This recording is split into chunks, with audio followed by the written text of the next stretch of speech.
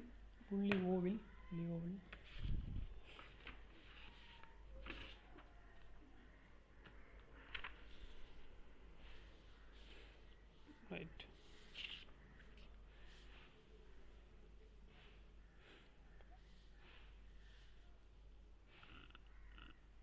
சரி, புள்ளி ஓவில் கட்டப்பட்ட சர்வசமனான இலேசான நீளா இழைகள் இரண்டில் இரு சுயாதீன முனைகளிலும் 150 கிராம் திணிவுள்ள இரு சிறு கடத்தி கோளங்கள் ஏபி தொங்கவிடப்பட்டுள்ளன. கரடான ஒரு மேற்பரப்பில், கரடுண்டா உராய்வு கிடக்குது, ஒரு மேற்பரப்பின் மீது வைக்கப்பட்டுள்ளன. அவை +6 மைக்ரோ கோளம் வீதம் ஏற்றப்பட்டவுடன் ஒவ்வொரு கோளமும் ஒன்றை ஒன்று விலத்தி படத்தில் காட்டியவாறு எல்லை சமநிலையில் உள்ளது. அப்போ இப்பையும் சமநிலையில் தான் இருக்குது. இதன்போது இழைகளில் தொழிற்படும் இழுவை 1/√2 நியூட்டன் வீதம் காணப்பட்டது.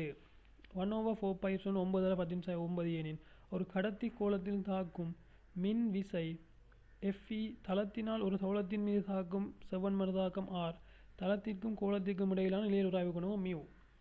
அப்படின்னா இவர் திரும்பியும் ஒரு கோளம் ஒன்று திரும்பியும் சமநிலையில் இருக்கிறபடியினால், இந்த கோளம் ஒன்று திரும்பியுமே சமநிலையில் இருக்கிறபடியினால்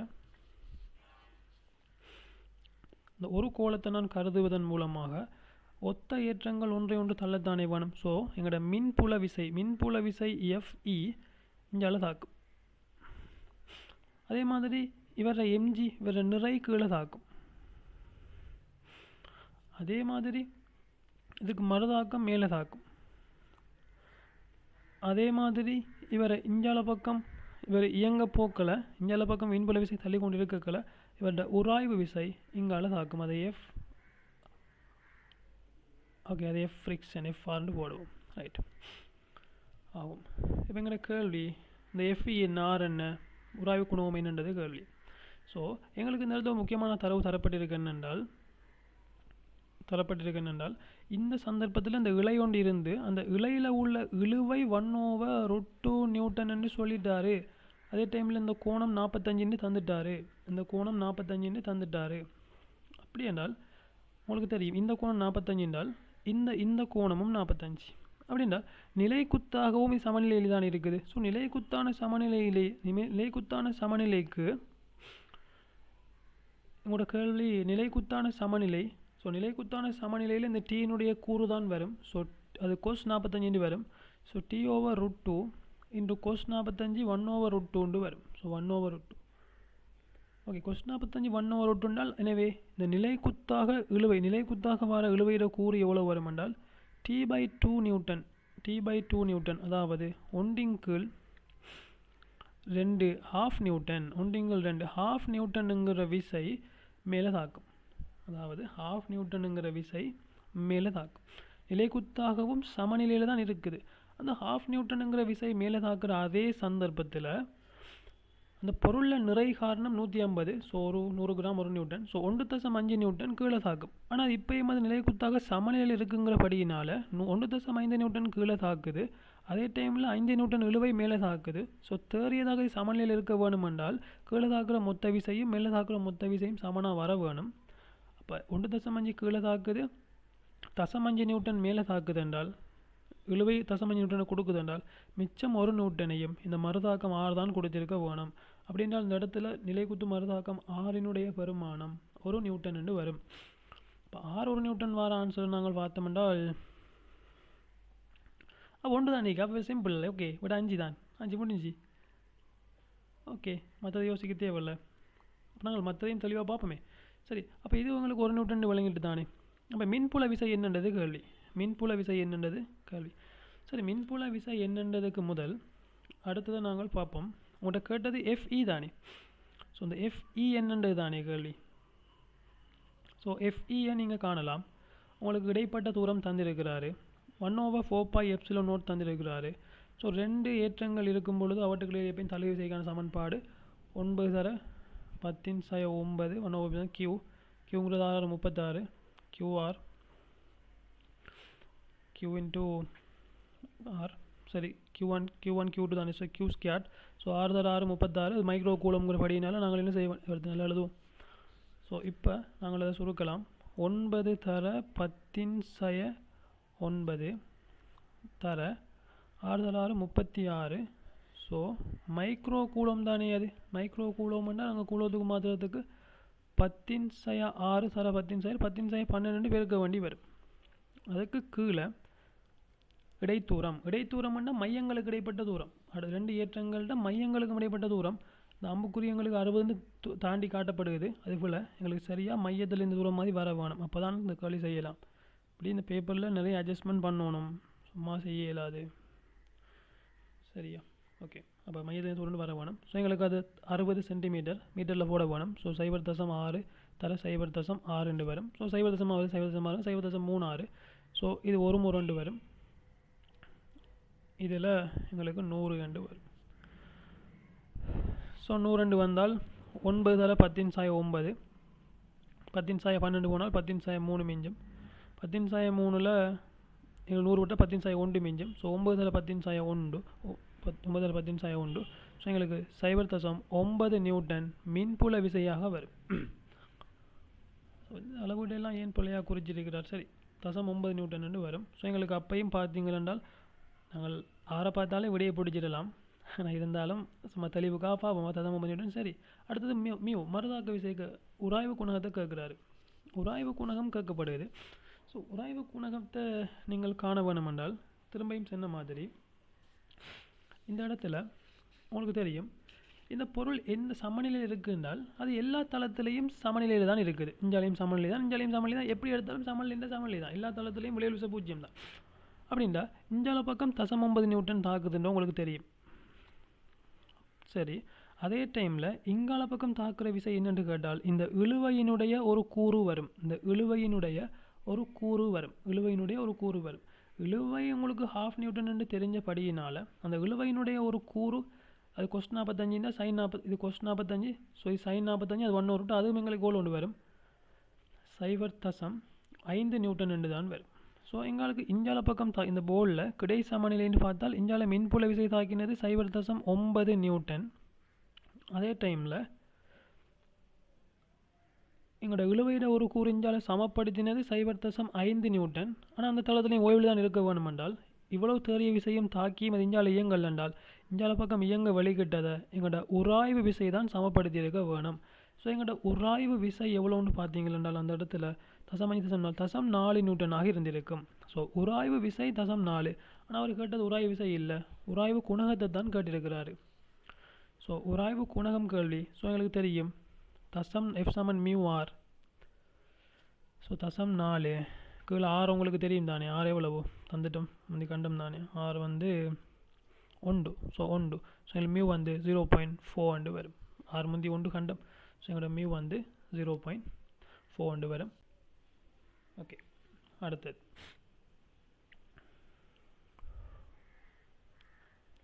மியூக்கு நியூட்டன் போட்டு வச்சிருக்காரு. இல்லை சேர இலத்திரன் 1 காந்தப்புலச்சரிவு B1 மற்றும் B2 ஆன இரு பிரதேசங்களோடு படத்தில் காட்டியவாறு ஓர் ஒழுக்கில் பயணிக்கிறது. B1 B2 காந்தப்புலங்கள் பற்றிய பின்வரும் கூட்டுக்கள் உண்மையானது. அப்படின்னா என்னென்னா ஒரு B1 2 பிரதேசங்களில் ஒரு குறித்த காந்தப்புலம் இருக்குதான். அந்த காந்தப்புலத்துக்குள்ளே என்டராகிற இலத்திரன் என்ன மாதிரி தன்னை பாதையில் மாற்றிக்கொள்ளுது என்றதை நீங்கள் பார்த்து போட்டு அப்போ அந்த இடத்துல உள்ள காந்தப்புலங்கள் எப்படி இருக்குமென்றது கேள்வி. ஸோ உங்களுக்கு முடிவுகள் தெரியும். ஒரு இலத்திரன் அசைகின்ற இந்த திசையில் அசைதென்றால் இலத்திரன் அசைகின்ற திசைக்கு எதிர் திசையில் மின்னோட்டம் வரும். அதே மாதிரி இதால் வந்த இலத்திரன் கீழ் நோக்கி திரும்புதென்றால் கீழ் நோக்கி விசை தாக்கி இருக்கும். ஸோ உங்களுக்கு பிளமிங்கிற இடக்கை விதியை பயன்படுத்தி மின்னோட்டத்திற திசை இங்கால பக்கம், கீழ் நோக்கிய விசை இந்த பக்கம். ஸோ ஒன்றுக்கொண்டு செங்குத்தாக, அதாவது உங்களோட பெருவிரல் கீழ் நோக்கி இருக்கிற மாதிரியும் உங்களோட நடுவிரல் இலத்திரன் இயங்குற திசைக்கு எதிர் திசையில் இருக்கிற மாதிரி பிடிச்சிங்கள் என்றால் இந்த B1ல காந்தப்புலம் உள்நோக்கி வரும். அதே மாதிரி இந்த இடத்துலையும் நீங்கள் பிளம்பிங் இடக்கை விதியை யூஸ் பண்ணுவீங்க. ஸோ இலத்திரன் இஞ்சால வருது என்றால் மின்னோட்டம் இந்த B1க்குள் என்டர் ஆகும் பொழுது இலத்திரன் இஞ்சால வருது என்றால் எங்களோட மின்னோட்டம் இந்த திசையில் வரும். அதே மாதிரி கீழே இலத்திரன் திரும்புது என்றால் விசை இப்படி தாக்கி இருக்கும். ஸோ FBI உங்களோட இடது கை பிளம்பிங்கில் இடது கையை பயன்படுத்தி உங்களோட பெருவிரல் கீழே இருக்கிற மாதிரியும் இந்த வீடியோவில் காட்டையில்லாமல் இருக்குது. வீடியோவில் காந்தப்புலம் காட்டுறது கஷ்டம் தான். நீங்கள் சின்ன அது பெரிய தியரி இல்லை, சின்ன தியரி யோசிச்சிங்கன்னா விளங்கும். சரிதானே? அப்போ உங்களுக்கு அதை நீங்கள் கண்டுபிடிக்கலாம். அல்லது நீங்கள் சிம்பிளாக உங்களுக்கு இலகுவாக நீங்கள் செல்லலாம். ஏனென்றால் ஒரு உள்நோக்கிய காந்தப்புலத்துக்குள்ளே ஒரு இலத்திரன் ஒன்று என்டர் ஆனால் நீங்கள் பிளம்பிங்கிற இடக்கை இதை யூஸ் பண்ணி பாருங்கள். அது இப்படி கீழ் நோக்கி வளைய ஆரம்பிக்கும். அதாவது கீழ் நோக்கி வளைய ஆரம்பிக்கும் என்றால் அது இப்படியான ஒரு சுழியில் வட்டம் அடிக்க ட்ரை பண்ணும். இப்படியான ஒரு சுழியில் வட்டம் அடிக்க ட்ரை பண்ணும் என்றால் இது வலஞ்சுழியில் இலத்திரன் இயங்க ஆரம்பிக்கும். ஒரு உள்நோக்கிய காந்தப்புலத்துக்குள் என்டர் ஆகிற இலத்திரன் வலஞ்சுழியில் என்டர் ஆரம்பிக்கும். அதே மாதிரி நீங்கள் உங்களோட இடது கையை வச்சு பாருங்கள். ஒரு வெளிநோக்கிய காந்தப்புலத்துக்குள் என்டர் ஆகிற இலத்திரன் மாறி உங்களுக்கு இடஞ்சுழியாக வட்டம் அடிக்க ட்ரை பண்ணும். அப்போ இதால் வர இலத்திரன் கீழே திரும்புது என்றால் இதனுக்கு வலஞ்சுழியில் திரும்புது. ஸோ உள்நோக்கி தான் காந்தப்புலம் இருந்திருக்க வேணும். அதே மாதிரி இதால் வர இலத்திரன் இதால் பக்கம் திரும்புது. ஸோ இதனுக்கு இடஞ்சுழியாக திரும்புது என்றால் இந்த காந்தப்புலம் வெளிநோக்கி இருந்திருக்க வேணும். ஸோ அதே சின்ன கேள்வி தான். எங்களோட ஆன்சர் வந்து B1 மற்றும் B2 புலங்கள் தாய்க்கு உள்நோக்கியவை இல்லை. இது உள்நோக்கினது, இது வெளிநோக்கியது. ஸோ ரெண்டும் வெளிநோக்கினது என்றாலும் புல B1 புலம் கடதாசிக்கு உள்நோக்கியதும் அது சரி, B2 புலம் கடதாசிக்கு வெளிநோக்கியது அது சரி. B1 புலம் கடதாசிக்கு உள்நோக்கியதும் B2 புலம் கடதாசிக்கு உள்நோக்கியதுமாகும் இல்லை, அது பிள்ளை. இதுதான் உள்நோக்கியது, இதுதான் வெளிநோக்கியது. B1 மற்றும் B2 புலங்கள் கடதாசியின் தளத்துக்கு தளத்துக்கு சமாந்தரமாக இருந்தால் போகிற இலத்திரனுக்கு என்ன நடக்கும்? ஒன்றும் நடக்க மாட்டார், பாட்டுக்கு சும்மா போகும். காந்தப்புலத்தை வெட்டலையே, ரைட். அதாவது அந்த கடதாசியின் தளத்துக்கு சமாந்தரம் என்று சொல்லிட்டாரு. அது எந்த தளம்ங்கிறது முக்கியம்.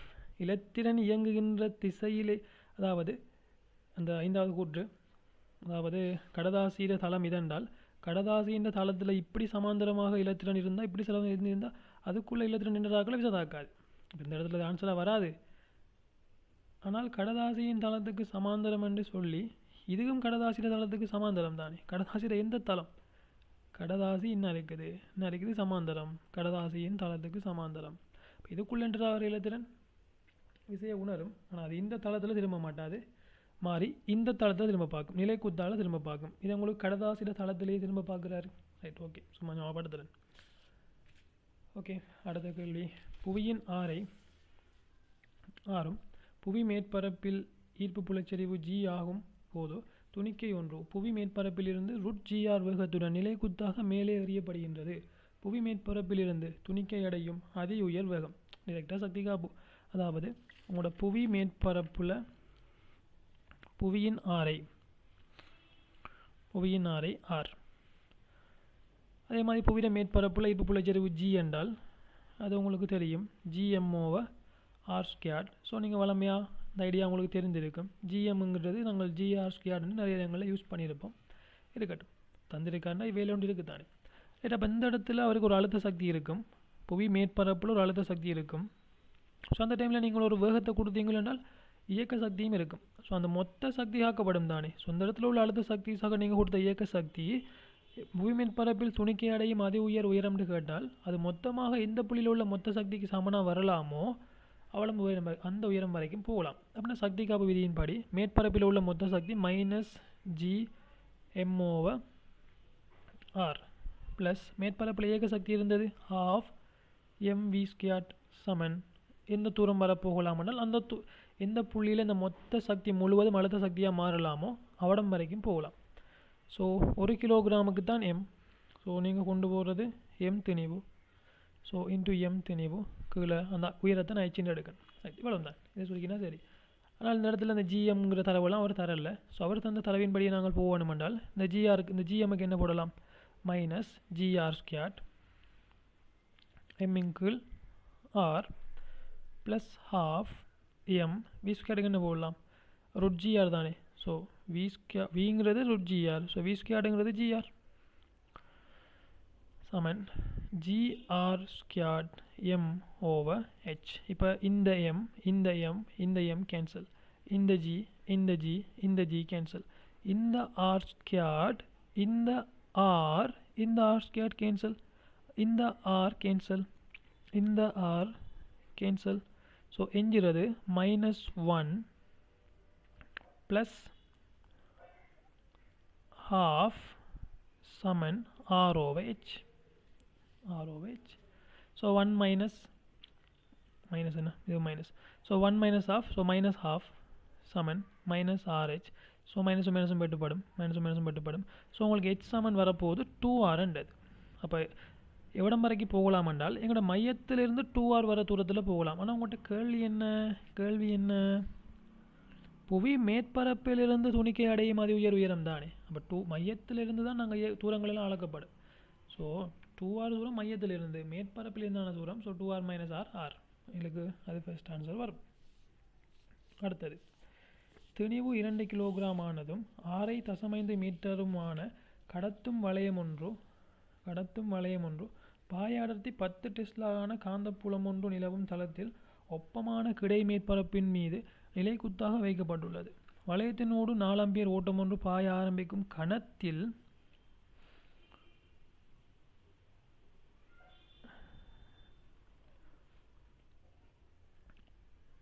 வளையத்தினோடு 4 ஆம்பியர் ஓட்டம் ஒன்று பாய ஆரம்பிக்கும் கணத்தில் வளையத்தின் கோண ஆர்முடுகளானது. ரைட். அப்போ இங்கே என்ன நடக்கும்? உங்களுக்கு இந்த திசையில் காந்தப்புலம் இருக்குது. ரைட். இந்த திசையில் காந்தப்புலம் இருக்குது.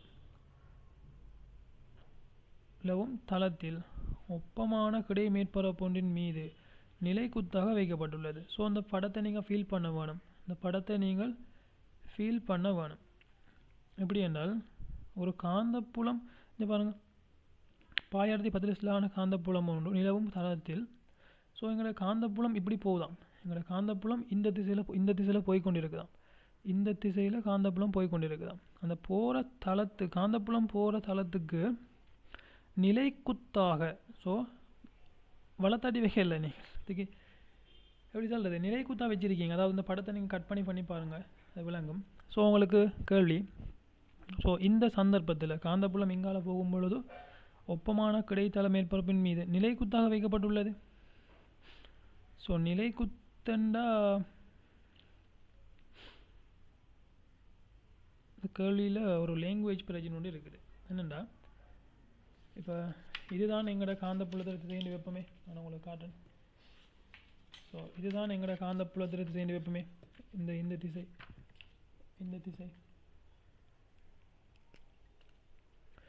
ஸோ இந்த திசை இதுதான் எங்களோட காந்தப்புலத்தில் திசைன்னு வைங்க. இந்த திசை. ஸோ இது எங்களோட காந்தப்புலத்தில் திசை என்றால், இந்த திசை காந்தப்புலம் என்றால் பாருங்கள், 2 கிலோகிராம் ஆனதும் 6.6 மீட்டருமான கடத்தும் வளையம் ஒன்று பாயாயிரத்தி 10 காந்தப்புலம் ஒன்று நிலவும் தளத்தில். ஸோ காந்தப்புலம் நிலவுள்ள தளம் இது. அந்த தளத்தில் ஒப்பமான கிடை மேற்பரப்பொன்றின் மீது அந்த தளத்தில் ஒப்பமான கிடை மேற்பரப்பொன்றின் மீது நிலைக்குத்தாக வைக்கப்பட்டுள்ளது. அப்போ இப்படி அறிக்கை அந்த வட்டம். ஸோ நிலைக்குத்துன்னா இப்படி இருக்குது என்றால் எங்களுக்கு எந்த விஷயம் தாக்காது, முறுக்கம் 0. ஆனால் 0 என்ற விட எங்கே எதுவும் இல்லை. அப்போ அந்த படத்தை நீங்கள் எப்படி வழங்கி கொள்ள வேணும் என்றால், இந்த படம் மாதிரி அவர் தந்த வசனத்தை விட்டு போட்டு இந்த படம் மாதிரியே பார்த்துக்கொள்ளுங்கள். ஸோ இந்த திசையில் உள்ள காந்தப்புலம் இருக்குது. ஸோ அந்த காந்தப்புலத்துக்கு செங்குத்தாக இப்படியான காந்தப்புலத்திலே சமாந்தரமாகவே, அதாவது காந்தப்புலமும் இப்படி தான் கிடக்குது, அதிலேயே வட்ட வடிவமான அந்த வட்ட கடத்திமைக்கு கரண்ட்டை கொண்டு போகுது. சரி, ஓகே. அப்படின்னு தான் சரி வரும். வசனத்தில் போச்சு குழம்ப தேவையில்லை. ஸோ அப்படின்னாலும் உங்களுக்கு தெரியும், காந்தப்புலத்துக்கு சமாந்தரமாக இருக்கும் பொழுது ஒரு மூடிய தடம் ஒன்று இருந்தால் அதில் வினை தொழிற்படும். அந்த வினைக்குரிய ஈக்குவேஷன் NABI கொஸ் தீட்டா அல்லது சைன் தீட்டா. கொஸ் சைன் தீட்டாங்கிறது நீங்கள் எந்த கோணம் சார்பாக பார்க்குறீங்கன்றதை பொறுத்து. நான் NABI கொஸ் தீட்டான்னு எடுக்கிறேன். ஸோ நான் எடுத்த கோணம் என்னென்றால் காந்தப்புலத்துக்கும் அந்த மூடிய தடத்துக்கும் இடைப்பட்ட கோணம். ஸோ இந்த காந்தப்புலத்துக்கும் இடைப்பட்ட கோணம் 0 இருக்கும் பொழுது இணை மேக்சிமமாக இருக்கும். அது செங்குத்தாக இருக்கும் பொழுது இணை பூஜ்ஜியமாக இருக்கும். ஸோ அந்த இடத்துல சமாந்தரமாக இருக்கிறபடினால இது பூஜ்ஜியம். ஸோ sin cos θ பூஜ்ஜியம் தான் உண்டு. ஸோ NABI வரும். ஸோ அந்த இடத்துல உள்ள முறுக்கம் இவர் இஞ்சால தாக்குவார், இவர் இஞ்சால தாக்குவார். ஸோ மொத்த முறுக்கம் தான் இணை. ஸோ இணை வந்து உங்களுக்கு தெரியும், மொத்த முறுக்கம் தெரியும் NABI. ஸோ அந்த மொத்த முறுக்கம் தெரியும். அதே மாதிரி சடத்துவ திருப்பம் தெரியும். அல்ஃபாவை காணலாம். ஸோ NABIன்னா ஒரு தடம். ஏ வந்து உங்களுக்கு தெரியும். ஸோ வட்டம்டா பை ஆர் ஸ்கொயர்னா 0.5 தர 0.5 0.25 வரும். ஸோ பி வந்து 10. ஐங்கிறது சடத்துவ திருப்பம் இல்லை, ரெண்டையும் வற்றல். ஐங்கிறது மின்னோட்டம். ஸோ தர 4. ஓகே, இதன் கீழ் நீங்கள் ஐயால் பிரிக்க போகிறீங்க. ஸோ 1 2 மேலே வந்துடும். ஸோ 2 இன்டூ ஆர் ஸ்கொயர்ட் அதுக்கும் உங்களுக்கு 0.25 வரும். அப்போ 0.25 கேன்சல், 0.25 கேன்சல். அதே மாதிரி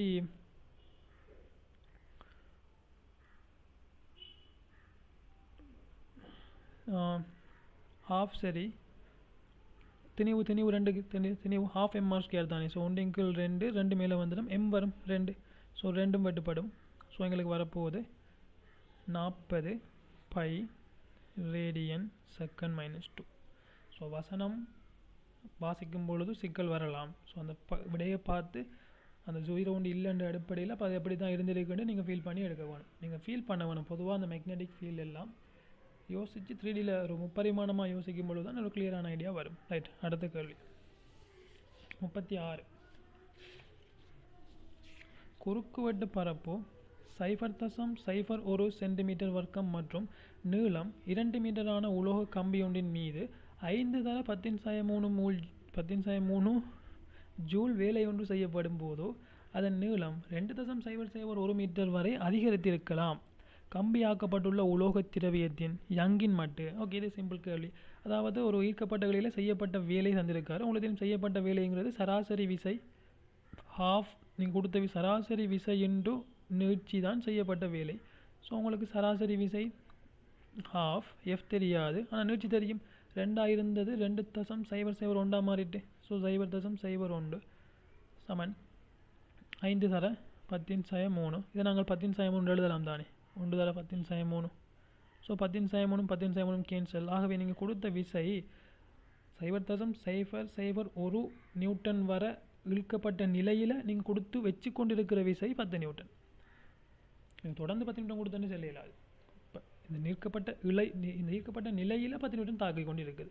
அப்படின்னாலும் உங்களுக்கு தெரியும் யங்ஸ் மாடியூல் E சமன் FL/A. இப்போ F தெரியும் உங்களுக்கு 10, L தந்திருக்கிறாரு 2, குறுக்குவெட்டு பரப்பு அவர் கவனம் சென்டிமீட்டர் வர்க்கத்தில் தந்திருக்கிறாரு. ஸோ நீங்கள் மீட்டர் ஸ்கொயரில் போட வேணும். So 10⁻² centimetre square.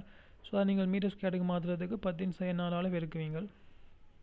தர எக்ஸ்டென்ஷன், அதாவது உங்களோட நீட்சி வந்து 2.001 10⁻³ வரும். 10⁻³ ஸோ 10⁻², 10⁻6, 10⁻9 மேலே வந்தால் 19. ஸோ 2 தர 19, அதாவது இப்படி வரும் 2 தர 19 தர 10. ஸோ 2 தர 10 என்று வரும். ஸோ எங்களோட ஆன்சர் அதில் நியூட்டன் மீட்டர் மென்ஸில் கட்டியிருக்கிறபடினால சரி.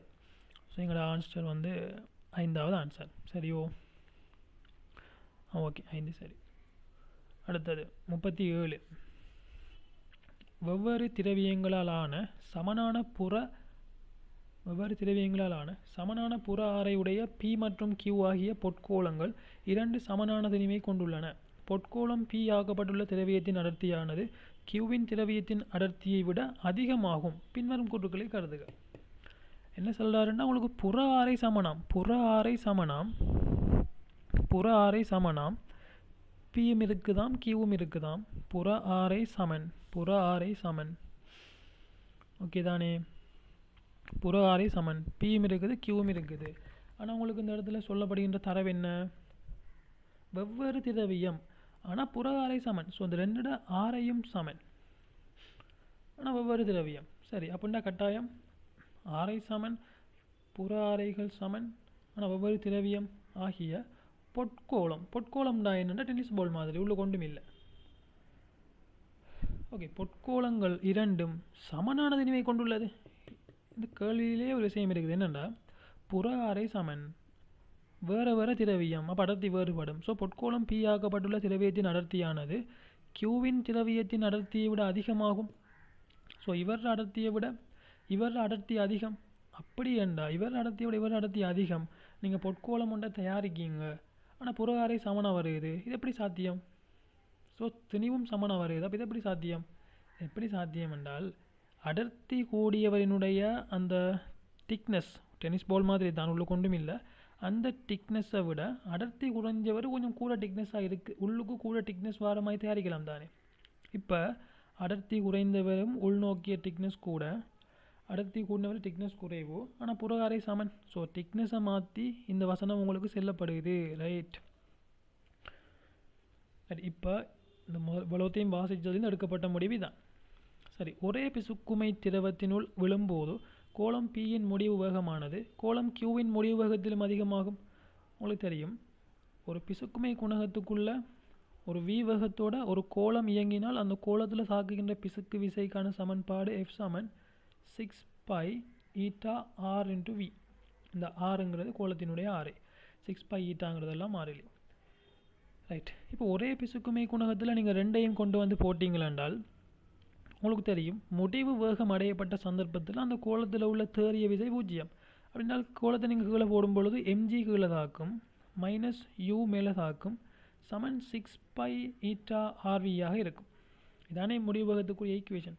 இப்போ சொல்லுங்கள், இரண்டுமே சமதிணிவுன்னு சொல்லிட்டாரு. ஸோ ரெண்டினுடைய நிறையும் சமன், அதே மாதிரி ரெண்டோட புற ஆரையும் சமன். ஸோ இரண்டுக்கும் மேல் நோக்கி தாக்குற மேலுதைப்பும் சமன், அதே மாதிரி ரெண்டுடைய புற ஆரை ஆறும் சமன். அப்படின்றால் நீங்கள் ஒரே ஈட்டாவுடைய ஈட்டாவும் சமன். ஸோ ஒரே பிசுக்குமை திரவத்துக்குள்ளே நீங்கள் கொண்டு போய் போடும் பொழுதோ இரண்டுமே இது எல்லாம் சமனாக இருந்தால் இரண்டுமே ஒரே முடிவு வேகத்தோடு தான் போகும். அப்போ கியூவின் முடிவு வேகத்திலும் அதிகம் என்றால் பிள்ளை ரெண்டும் சமனாக தான் வரும். ஸோ ஏ பிள்ளை என்றால் ஒன்றும் நாளும் வராது. ரைட். அதே மாதிரி ஒரே பிசுக்குமை திரவ நிரலினுள் இரு கோளங்களும் விடுவிக்கப்படும் போது கோளம் பி பெறும் தொடக்க ஆர்முடுகள் கியூ பெறும் தொடக்க ஆர்முடுகளை விட அதிகமாகும். உங்களுக்கு தெரியும், நீங்கள் விடுவித்த அந்த கணத்தில் கோளத்தினுடைய வேகம் 0 இருக்கும். ஸோ விடுவித்த அந்த கணத்தில் எங்களுக்கு பிசுக்குமை விசை தாக்காது. அப்போ விடுவித்த அந்த கணத்தில் தாக்க போகிற விசை mg மைனஸ் யூ தான். கீழ் நோக்கி தாக்க போகிற mg அதை மேலுதைப்பு மேலாள தள்ளும். ஸோ mg மைனஸ் யூ தான் ma. இப்பையும் ஒரே திணி ஒன்று சொல்லிட்டார் தானே. ஸோ mg மாறப்போகிறது இல்லை.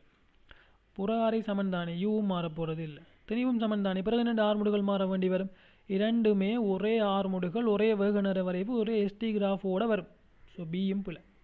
இப்போ ஏயும் பிள்ளை பியும் பிள்ளை. இப்போ விடங்களுக்கு இப்போ 3/5 வரலாம். ஸோ 3ஐயும் பார்த்து தான் முடிவெடுக்க வேண்டி கிடக்கு. கோளங்கள் இரண்டையும் ஒரே இலேசான இழையில் கட்டி விடுவிக்கும் போது பாயையினுள் அவை பெறும் முடிவு வேகமானது அவை தனித்தனியே பெறும் முடிவு வேகங்களை விட பெருமானதில் குறைவாகும். நீங்கள் ஒரே இலேசான இலைன்னா இப்போ இலைக்கு திணிவில்லை.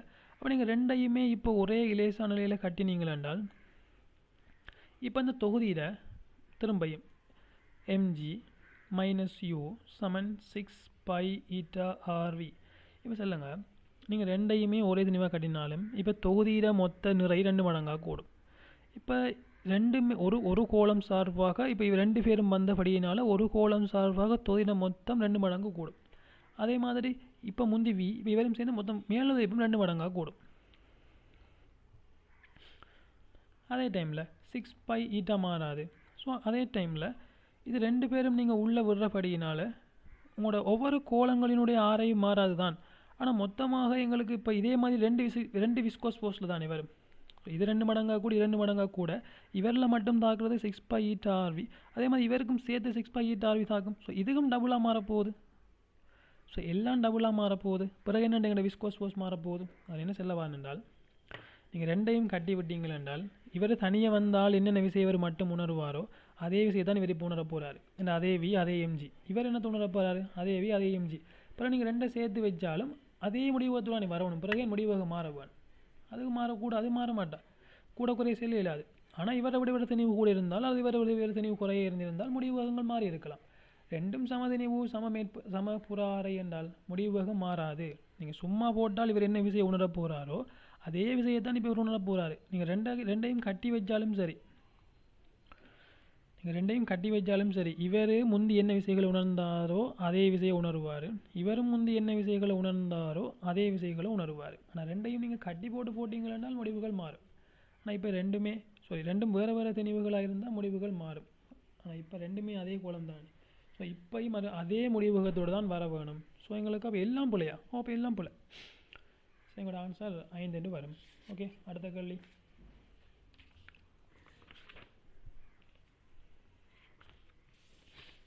Next question.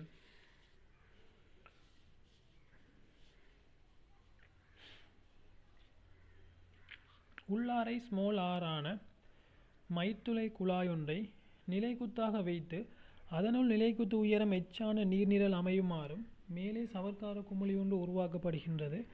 நீரின் மேற்பரப்பிழுவை T1ம் அடர்த்தி ரோவும் சவர்க்கார கரைசலின் மேற்பரப்பிழுவை T2வும் எனின் குழாயினுள் நீர் நிரல் தொடர்ந்து பேணப்பட குமிழி கொண்டிருக்க வேண்டிய ஆரையின் இழிவு பெருமானம் A எனில் பின்வரும் எண் நிபந்தனை உண்மையாகும். நீர் மற்றும் கண்ணாடி இடையிலான தொடுகை கோணம் 0. அப்போ உங்களுக்கு தெரியும், ஒரு சவர்க்கார குமிழி ஒன்றுக்கு உள்ள அமுக்கம் கூடவாக இருக்கும், அது எப்பயும் வெளியால் உள்ள அமுக்கத்தோட கூடவாக இருக்கும். அந்த அமுக்க வேறுபாடு சவர்க்கார குமிழிக்கு 40/R ஆகவும் காணப்படும். சவர்க்கார குமிழுக்கு சுய மேற்பரப்பு 2 தானே, ரைட். அதே மாதிரி ஒரு திரவ பிறையுறுக்கு குறுக்காகவும் அமுக்க வேறுபாடு வரும். அதை நீங்கள் ப்ரூவ் பண்ணலாம். அந்த அமுக்க வேறுபாடு ΔP = 2T/R என்று வரும். ஆனால் நீங்கள் எங்களோட குழாயினுடைய ஆரை R சார்பாக செல்ல வேண்டுமென்றால் அது 2T cos θ/R. இஞ்ச ஆறுங்கிறது இந்த குமிழினுடைய ஆரை, இஞ்ச ஆறுங்கிறது குழாயினுடைய ஆரை. இது உங்களுக்கு நீங்கள் ப்ரூவ் பண்ணி எடுக்கலாம். சரி, ஓகே. இப்போ அந்த அடிப்படையில் எங்களுக்கு தரப்பட்ட படத்தின்படி எந்த நிபந்தனை HρGக்கு சமன் என்று கேட்காரு. இது சிம்பிள். இப்படியான கேள்வி வந்தால் நாங்கள் டிரெக்டாக அமுக்கத்தை சமப்படுத்தி கொண்டு வந்தால் எல்லாம் கிளியராக வந்துடும் எங்களுக்கு. ரைட், அப்போ நான் செய்து காட்டுறேன். என்னென்றால், ஸோ பபிள்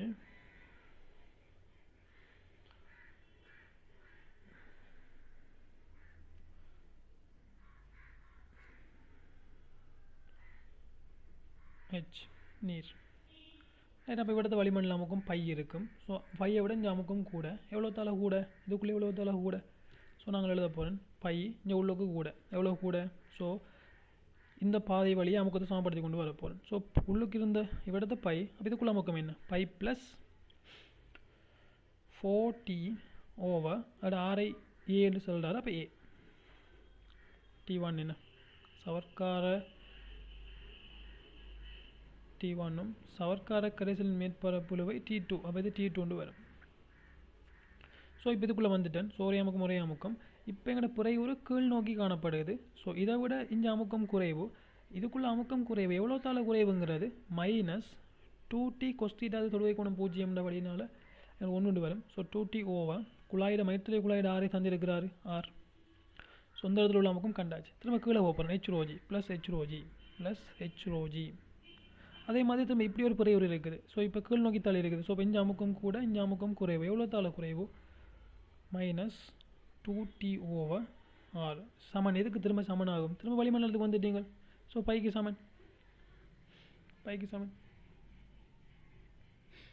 அப்படின்றால் இந்த பை அங்கால போனால் பை மைனஸ் பை 0 போய்த்திடும். ஸோ 0 போனால் HρG எதுக்கு சமனாக வரும் என்றால் HρG சமன் இந்த -2T/R -2T/Rங்கிறது -4T/R. அது இஞ்சால பக்கம் வந்தால் 4T/4T1/R மைனஸ் இவர் ப்ளஸ் அங்கே போனால் -4T2/A என்று வரும். ஸோ இதில் சரியான ஆன்சர் 2வது. ஓகே, அடுத்த கேள்வி. மேற்படி ஒழுங்கமைப்பில் A மற்றும் D புள்ளிகளுக்கு இடையிலான அழுத்த வித்தியாசமாவது. அப்படி சரி, மேற்படி ஒழுங்கமைப்பில் A மற்றும் D புள்ளிகள் அழுத்த வித்தியாசமானது. ஓகே, அப்போ எங்களுக்கு ஒரு மின் சுற்று தரப்பட்டிருக்குது. ஸோ அந்த மின் சுற்றை நாங்கள் மின் சுற்றில் கீறுவோமே. ஸோ உங்களுக்கு தெரியும் இதுக்குள்ளாலே ஏதாவது கரண்ட் ஓடுமா? ஓட மாட்டேன். ஏன் ஓட போகிறது இல்லை? என்றால் கரண்ட்டுங்கிறது கர்ச்சோட விதிப்படி ஏற்ற காப்பு விதி.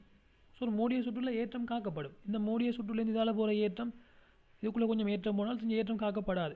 ஸோ எப்பயுமே கரண்ட் எங்கேருந்து எங்கே ஓடும் என்றால் ஒரு மூடிய சுற்றில் தான் கரண்ட் ஓடும். அதாவது கரண்ட் ஒரு வழியால் போய் திரும்ப அந்த பெட்டிக்குள்ளே வந்து சேர்கிற மாதிரி தான் கரண்ட் ஓடும். ஒரு வயரை மட்டும் கனெக்ட் பண்ணி நாங்கள் எங்கேயாவது கரண்ட் எடுக்கமா? இல்லை, 2 வயர் தேவை. இந்த போனால் திரும்ப அந்த இலத்திரன் வர வேணும். ஸோ இதுக்குள்ளே கரண்ட் ஓட போகிறது இல்லை. இந்த ஒரே ஒரு கனெக்ஷன். ஸோ இதுக்குள்ளே கரண்ட் ஓட போகிறது இல்லை. ஆனால் இதுக்குள்ளே இந்த சுற்றுக்குள்ளே இதுக்குள்ளே கரண்ட் ஓடும், இந்த சுற்றுக்குள்ளே இதுக்குள்ளே கரண்ட் ஓடும். இதுக்குள்ளே கரண்ட் ஓட போகிறது இல்லை. ஆனால் ஒரே இணைப்பு வரபடினால அந்த இணைப்புகள் அழுத்தத்தை பாதிக்கும். ஸோ இந்த பெட்டி எப்படி கரண்ட்டை கொடுக்கும்? இப்படி. ஸோ இப்படி இப்படி இப்படி.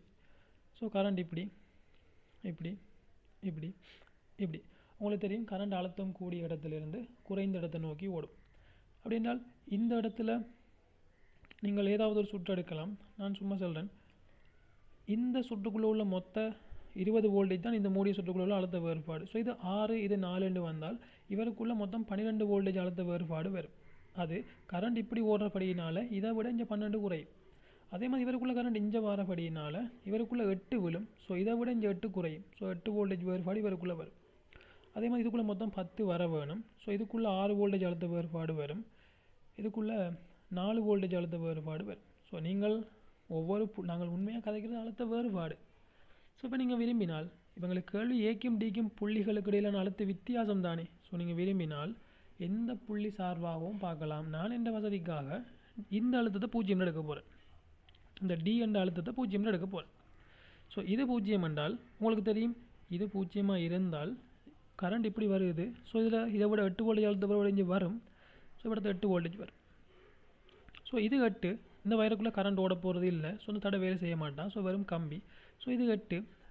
பெட்டியிட ப்ளஸ்லேருந்து மைனஸுக்கு வந்தீங்கள் என்றால் இது 8 இது 4 குறைச்சிடும். ஸோ 4 குறைஞ்சிடும். ஸோ இங்கே போகிறது 4. ஸோ இவ்விடத்தில் உள்ளது 4, இவ்விடத்தில் உள்ளது 4. கரண்ட் இங்கிருந்து இங்கே வருது. ஸோ இதை விட அங்கே அழுத்தம் கூட. எவ்வளோ தலை கூட?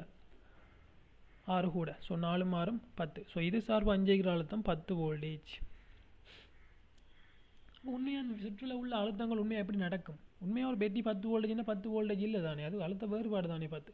உண்மையான சர்க்கிட்டை நீங்கள் அனலைஸ் பண்ணினீங்க என்றால் இது 0 எடுத்தால் அப்போ இது 20. சும்மா காட்டனே, இது 20. அப்போ இது 20 இங்கே 12 குறையும். குறைந்தால் அங்கே இருக்க போகிறது 8. அப்போ 8 8 8 0. ரைட். இப்போ இது 8 என்றால் இவ்விடத்தையும் 8 தான். இந்த தடை வேலை செய்யாது, கரண்ட் ஒரு வாட்டி வேலை செய்யாது. ஸோ இவ்விடத்தை வரப்போகிறது இது 8 என்றால் இதில் விடத்தை வரப்போகிறது எங்களுக்கு 4 குறைஞ்சி 4 வரும். அப்போ இது 4 என்றால் 4 4 4 4 4 இதை விட 10 கூட. ஸோ விடத்தை 14. ஸோ இது 14 என்றால் விடத்தில் 4 குறையும். ஸோ விடத்தை 10. பார்த்தீங்களா, திரும்ப 10 வந்துட்டு.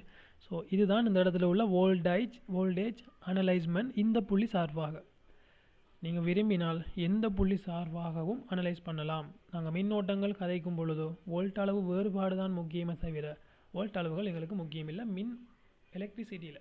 ரைட். அடுத்தது 40.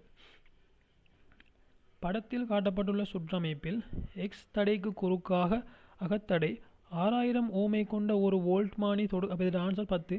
ஓகே. வோல்ட்மானி தொடுக்கப்படும் போது அதன் வாசிப்பு 9 வோல்ட் ஆகும். தடை வையின் பெருமானம். இது சிம்பிள், நாங்கள் நிறைய தரம் பார்த்துட்டோம். பேட்டரியை பற்றி எதுவும் செல்லலை, பேட்டரிக்கு அகத்தடை இல்லைன்னு எடுப்போம். ஸோ ஒரு 6000 ஓமுக்கு குறுக்கி இன்னொரு 6000 ஓமு சமாந்தரமாக தொடுத்தீங்கன்னா விலையுள் 3000 வரும். விலையுள் 3000 வரும். ஸோ 3000ங்கிற தடைக்குள்ளே 9 வோல்டேஜ் விழுகுதென்றால் மொத்தம் 12 விழ வேணும். அதில் அந்த 3000க்குள்ளே 9 விழுந்தால் அப்போ மிச்சம் 3 எங்கே விழுந்த? மிச்சம் 3 வைக்குள்ளே தான் விழ வேணும். ஸோ மிச்சம் 3 வைக்குள்ளே விழ வேணும். தொடர் நிலையில் எல்லாத்துக்குள்ளேயும் ஒரே கரண்ட் ஓடும் பொழுதோ எங்களோட ஒவ்வொரு தடையினுடைய பெருமானமும் அழுத்த வேறுபாட்டுக்கு நேர்வீத சமன். அப்படின்றால் 3000க்குள்ளே 9 வோல்டேஜ் விழுந்தால், அதாவது 3000க்குள்ளே 9 வோல்டேஜ் விழுந்தால், இதெல்லாம் மனதால் செல்லுது. இதில் உள்ள நிறைய கேள்விகளை நீங்கள் தியரியை தெளிவாக வழங்கிட்டீங்களென்றால் பார்த்துக்கு செல்லலாம். சும்மா என்ன செய்கிற மெட்ஸில் காட்டிக்கொண்டு வரேன். சரி, 3000. ஸோ 3000க்குள்ளே 9 வோல்டேஜ் விழும் என்றால் 1000க்குள்ளே 3 வோல்டேஜ் விழும். ஸோ அந்த வைய விளவு 1000 ஓம். அல்லது உங்களுக்கு பிரச்சனை என்றால் நீங்கள் சுருக்கியும் பார்க்கலாம். அப்படி 9 வோல்டேஜுக்கு 3000 ஓம் தேவை. அப்படின்னால் 3 வோல்டேஜுக்கு எவ்வளோ தேவை 1/3. ஓகே, அதை சுருக்கினா 1000 ஓம்டு வரும். அது ஒரு சின்ன ஒரு கேள்வி. ரைட், 41. இந்த எலக்ட்ரிசிட்டி எல்லாம் சிம்பிளாக தான் கிடக்குது. படத்தில் காட்டியவாறான சுற்றில் 2 வோல்ட் களத்தின் அகத்தடை 0 ஆவதுடன் கல்வனோமானி ஜியினோடு பாயும் ஓட்டம் 0 ஆகும். ஆரின் பெருமானம் ஆவது. ஓகே, அப்போ கல்வனோமானியினூடாக மின்னோட்டம் ஓடல் என்றால் இந்த புள்ளியில் உள்ள அழுத்தமும் இந்த புள்ளியில் உள்ள அழுத்தமும் சமன். ஆனால் சுற்றுக்குள்ளே என்டர் ஆகிற மொத்த மின்னோட்டம் 0.5 ஆம்பியர். ஸோ வெளியாலையும் 0.5 ஆம்பியர் வருது. அப்போ இதெல்லாம் ஒரே வயர் என்றால் இது இது 0 எடுத்தேன் என்றால் ஒரே கம்பி 0. அதே மாதிரி இந்த கல்வனோமானியினூடாக மின்னோட்டம் ஓடல் என்றபடியினால இங்கே என்ன அழுத்தம் இருக்குதோ அதே அழுத்தம் தான் இங்கேயும் வரும். ஸோ இதை நாங்கள் வெறும் கம்பியாகவே கருதலாம். ஓகே, முடிஞ்சு. அப்போ இது 2 வோல்டேஜ் என்றால் இந்த 20 ஓமுக்கு குறுக்கேயும் 2 வோல்டேஜ் தான் வரலாம். இப்போ 20 ஓமுக்கு குறுக்கேயும் 2 வோல்டேஜ் வர வேணும் என்றால் இந்த 20 ஓமுக்குள்ள எவ்வளோ கரண்ட் ஓடலாம்ங்கிறது V = IR. So I = V/R. So உங்களுக்கு இதே 2 வோல்டேஜ் தான் இங்கேயும் வரும், கரண்ட் ஓடலையே. ஸோ 2/20. ஸோ உங்களுக்கு அது 0.1 ஆம்பியர் வரும். ஸோ இதில் ஓட வேண்டிய கரண்ட் 0.1 ஆம்பியர். கேர்ச்சோட விதிப்படி இதுக்குள்ளே கரண்ட் ஓடாட்டி 0.1 ஆம்பியர் இதால் வருது என்றால் அப்போ இதில் இருந்து தான் வந்து இருக்க வேணும். ஸோ இதால் வந்த கரண்ட்டும் என்ன 0.1 ஆம்பியர். ஸோ 40 ஓமுக்குள்ளே 0.1 ஆம்பியர் கரண்ட் வந்தால் இதுக்கு குறுக்கே அழுத்த வேறுபாடு 4 வோல்டேஜ். அப்போ இது 4 வோல்டேஜ் என்றால் அதே கம்பி தானே இதுக்கும். ஸோ இது என்ன அழுத்தமோ அதே அழுத்தம் இங்கே வரும். ஸோ இதுக்கு குறுக்கே இது 4 வோல்டேஜ் என்றால் இதுக்கும் 4 வோல்டேஜ் அழுத்த வேறுபாடு. ஸோ இவருக்கு குறுக்கியான அழுத்த வேறுபாடு 4 வோல்டேஜ் தெரியும். ஆனால் 0.5 ஆம்பியர் கரண்ட் வந்தது. அதில் இதால் 0.1 ஆம்பியர் கரண்ட் போனால் மிச்சம் 0.4 ஆம்பியரும் இதால் தானே போக வேணும். இதால் வந்து அப்போ இது 0.4 ஆம்பியர் போகும். ஸோ உங்களுக்கு இப்போ வோல்ட் அளவு வேறுபாடு தெரியும். So R = V/I. ஸோ இந்த தடைக்கு வோல்டேஜ் 4. ஸோ I 0.4 சுருக்கினீங்கள் என்றால் 10 ஓம் என்று வரும். ஸோ எங்களுக்கு ஆன்சர் 3வது. ரைட், அடுத்தது படத்தில் காட்டப்பட்டுள்ள சுற்றில் ஏக்கும் பிக்கும் இடையே சமவெளி தடை 3R/5 ஆவதற்கு R0 பெருமானமாக இருக்க வேண்டியது. சுற்றை பார்த்தா ஒரு மாதிரி தான் கிடக்குது. என்ன எப்பயுமே சுற்று பிரம்மாண்டமாக வந்தால் முடிவு இந்த கேள்வி சிம்பிள். சுற்று எளிமையாக வரக்கில் தான் நுணுக்கங்கள் கூட வருமே தவிர சுற்று பிரம்மாண்டமாக வரக்கில் அங்கே உள்ள நுணுக்கங்கள் குறைவாக தான் வரும். ரைட், அப்போ படத்தில் காட்டப்பட்டுள்ள சுற்றில் ஏக்கும் பிக்கும் இடையிலான சமவெளி தடை 3R/5 ஆவதற்கு R0 பெருமானமாக இருக்க வேண்டியது. ஸோ AB இந்த இடத்துல விளைவு தடை அது இதால் வந்து அப்போ கரண்ட் எப்படி வரும்? இதால் போய் இதால் வர பார்க்கும். ஸோ எங்களுக்கு இந்த இடத்துல ஏக்கும் பிக்கும் இடையில் உள்ள விளைவுள் தடை 3R/5 என்றால் உங்களுக்கு தெரியும் இந்த ஏக்கும் பிக்கும் விளைவுள் தடை என்னென்று கேட்டால் இந்த ஆரோட இவங்க இவ்வளவு பேரும் சேர்ந்து விளைவுளாக எவ்வளவு தடையை உருவாக்க போகிறாருங்கிற விளைவுள் தடை சேர்ந்து தானே 3R/5. இப்போ இவ்வளோ பேரும் உருவாக்குற விளைவுள் தடையை நான் ஒரு R' என்று சொல்கிறேன். ஆனால் இப்போ இந்த விளைவுளான R' இந்த ஆருக்குமான விளைவுள் தடை 3R/5. ஸோ இந்த விளைவுள் 1/R, அதாவது 1/R சமன் 1/R1 1/R2 இதெல்லாம் எழுத தேவையில்லை, சும்மா எழுதுறேனே. சரி, அப்படின்னா எங்களுக்கு வரும் 5/3R சமன் இது 1/R. இதுக்கு மொத்தமான விளைவுள் R எடுப்போமே. ஸோ இது 1/R தானே, 1/R அந்த R' எனக்கு எவ்வளோன்னு தெரியாது. அந்த R' இப்போ எவ்வளோ வரணும்னு கண்டுபிடிக்கலாம். ஸோ அந்த R' எங்களுக்கு எவ்வளோ வரணுங்கிறது இதில் வந்து கழிப்படும். ஸோ 5/3R minus 1/R சமன் 1/R'.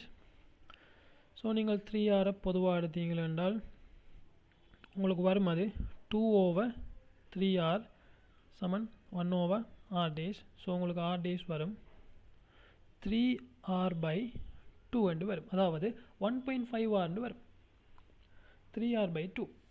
அப்படின்னா இந்த சுற்றுல இவ்வளவும் R'-ங்கிற விளைவுள் தடையை உருவாக்கும் என்று கருதி இது R தடைன்னு எடுத்து நான் தானே. ஸோ விளைவுள் தடை தெரியும் தானே. ஸோ விளைவுள் தடையும் தெரியும், இது ஒரு தடை ஆரம் தெரியும். ஸோ இந்த ஆரோட என்ன தடையை இணைச்சால் எனக்கு 3R/5 வரும் என்றால் அது 3R/2ங்கிற தடையை இணைச்சா தான் வரும். அதாவது 3 2 1.5R 1.5R இணைச்சா தான் வரும். ஸோ அப்போ இது தாண்டி அஞ்சால் போகும் பொழுதோ ஒரு ஆறுங்கிற தடையோட இந்த ஆறுங்கிற தடையோட விளையுளாக இவ்வளவு தடையும் இணைச்சால் அது இவ்வளவு விடையை உருவாக்குதோ அந்த விளையுள் தடை இந்த இடத்துல விழும். அதோட கூட்டுத்தொகை தான் எனக்கு இந்த இடத்துல 1.5 ஆரா வரும். அப்போ இது ஆர் என்றால் ஸோ இவ்வளவு உருவாக்க போகிற விளையுள் தடை என்ன? இப்போ ஆரோட என்ன கூட்டுப்பட்டால் இவருக்கு 1.5 வரும். ஸோ இது ஆர் என்றால் இவ்வளவும் r/2. ஸோ இந்த சுற்றை பார்க்கும் பொழுதோ இவ்வளவும் r/2 வர வேணும். வர வேணும். அதில் உங்களுக்கு தெரியும் இந்த இடத்துல இதால் கரண்ட் போகுது. இந்த இடத்துல சிமெட்ரி, இதை நீங்கள் உள்ளுக்கு தூக்கி போடுங்க. சுற்றோட சிமெட்ரி இதால் கரண்ட் போய் இதால் வரும்பொழுதோ சமச்சீர் தன்மை காரணமாக இந்த இதுக்கும் அழுத்தம் சமனாக வரும். ஸோ இந்த தடை வேலை செய்யாது, இந்த தடை வேலை செய்யாது. ஸோ இதை நீங்கள் அப்படியே கலட்டலாம். கலட்டினால் இந்த இடத்துல உங்களுக்கு வழங்க போகிறது இது ஆறும் தொடர் 2r, இது ஆறும் தொடர் 2r. ஸோ அந்த மேலே உள்ள 2rம் கீழே உள்ள 2rம் சமாந்தரம். ஸோ இந்த ஆறுக்கு சமாந்தரம் இன்னொரு ஆர் வந்தால் இது இவ்வளவும் சேர்ந்து இந்த இடத்துல ஒரு r/2 உருவாக்கும். ஸோ இது r, இது r/2. ஸோ எனக்கு தெரியும் இது r, ஆனால் இது r, இதுக்கு r/2 வர வேணும். இது ஒரு ஆராக இருக்குது. ஸோ இது r/2. இதோட எந்த தடையை போட்டால் இந்த அது இருக்கட்டும். இது இவ்வளவும் r/2 இவ்வளவுக்கும் விளைவில் r/2. இது r/2 ரைட். இதுக்கு இவ்வளவும் ஆர், ஆனால் எனக்கு இவ்வளவும் சேர்ந்து r/2 வர வேணும். இது ஒரு ஆர், இந்த ஆரோட இவ்வளவும் சேர்ந்து சமாந்தரமாக விழுகுது. ஸோ இந்த ஆருக்கு என்ன தடையை போட்டால் எனக்கு விளைவில் r/2 வரும் என்று பார்த்தால் இந்த ஆரோட அதுக்கு சமனான ஆர் பெருமானமுடைய இன்னொரு தடையை போட்டால் தான் இது r/2 வரும். அப்படின்றால் எனக்கு இவ்வளவும் ஆறாக வர வேணும். அப்படின்னால் இதுக்குரிய விளைவுள் தடை எனக்கு r/2 தெரியும். அப்போ ஆரோட விளைவுளாக ஆர் வர வேணும். இதில் இது r/2 என்றால் அப்போ r0 என்ன? அதுவும் r/2 தான். அப்போ இது r/2 இருந்தால் தான் இந்த r/2 இந்த r/2 கூட்டுப்பாட இது எனக்கு r வரும். அந்த ஆறும் சமாந்தரமாக வரும். இது r/2 மாறும். இது r/2 மாறினா தான் இது ஆரோட கூட்டுப்பாட்டு 1.5 ஆராக வரும். இது 1.5 ஆராக வந்தால் தான் இன்றைக்கி விளைவுளாக 3r/5 வரும். ஓகே சரி. அப்போ என்னோட ஆன்சர் 3. ஓகே, அடுத்தது படத்தில் தரப்பட்ட சுற்றமைப்பில் ஆர் மாறும் தடையின் பெறுமதி 500 ஓமிலிருந்து முடிவிலி வரை மாற்றப்படலாம்.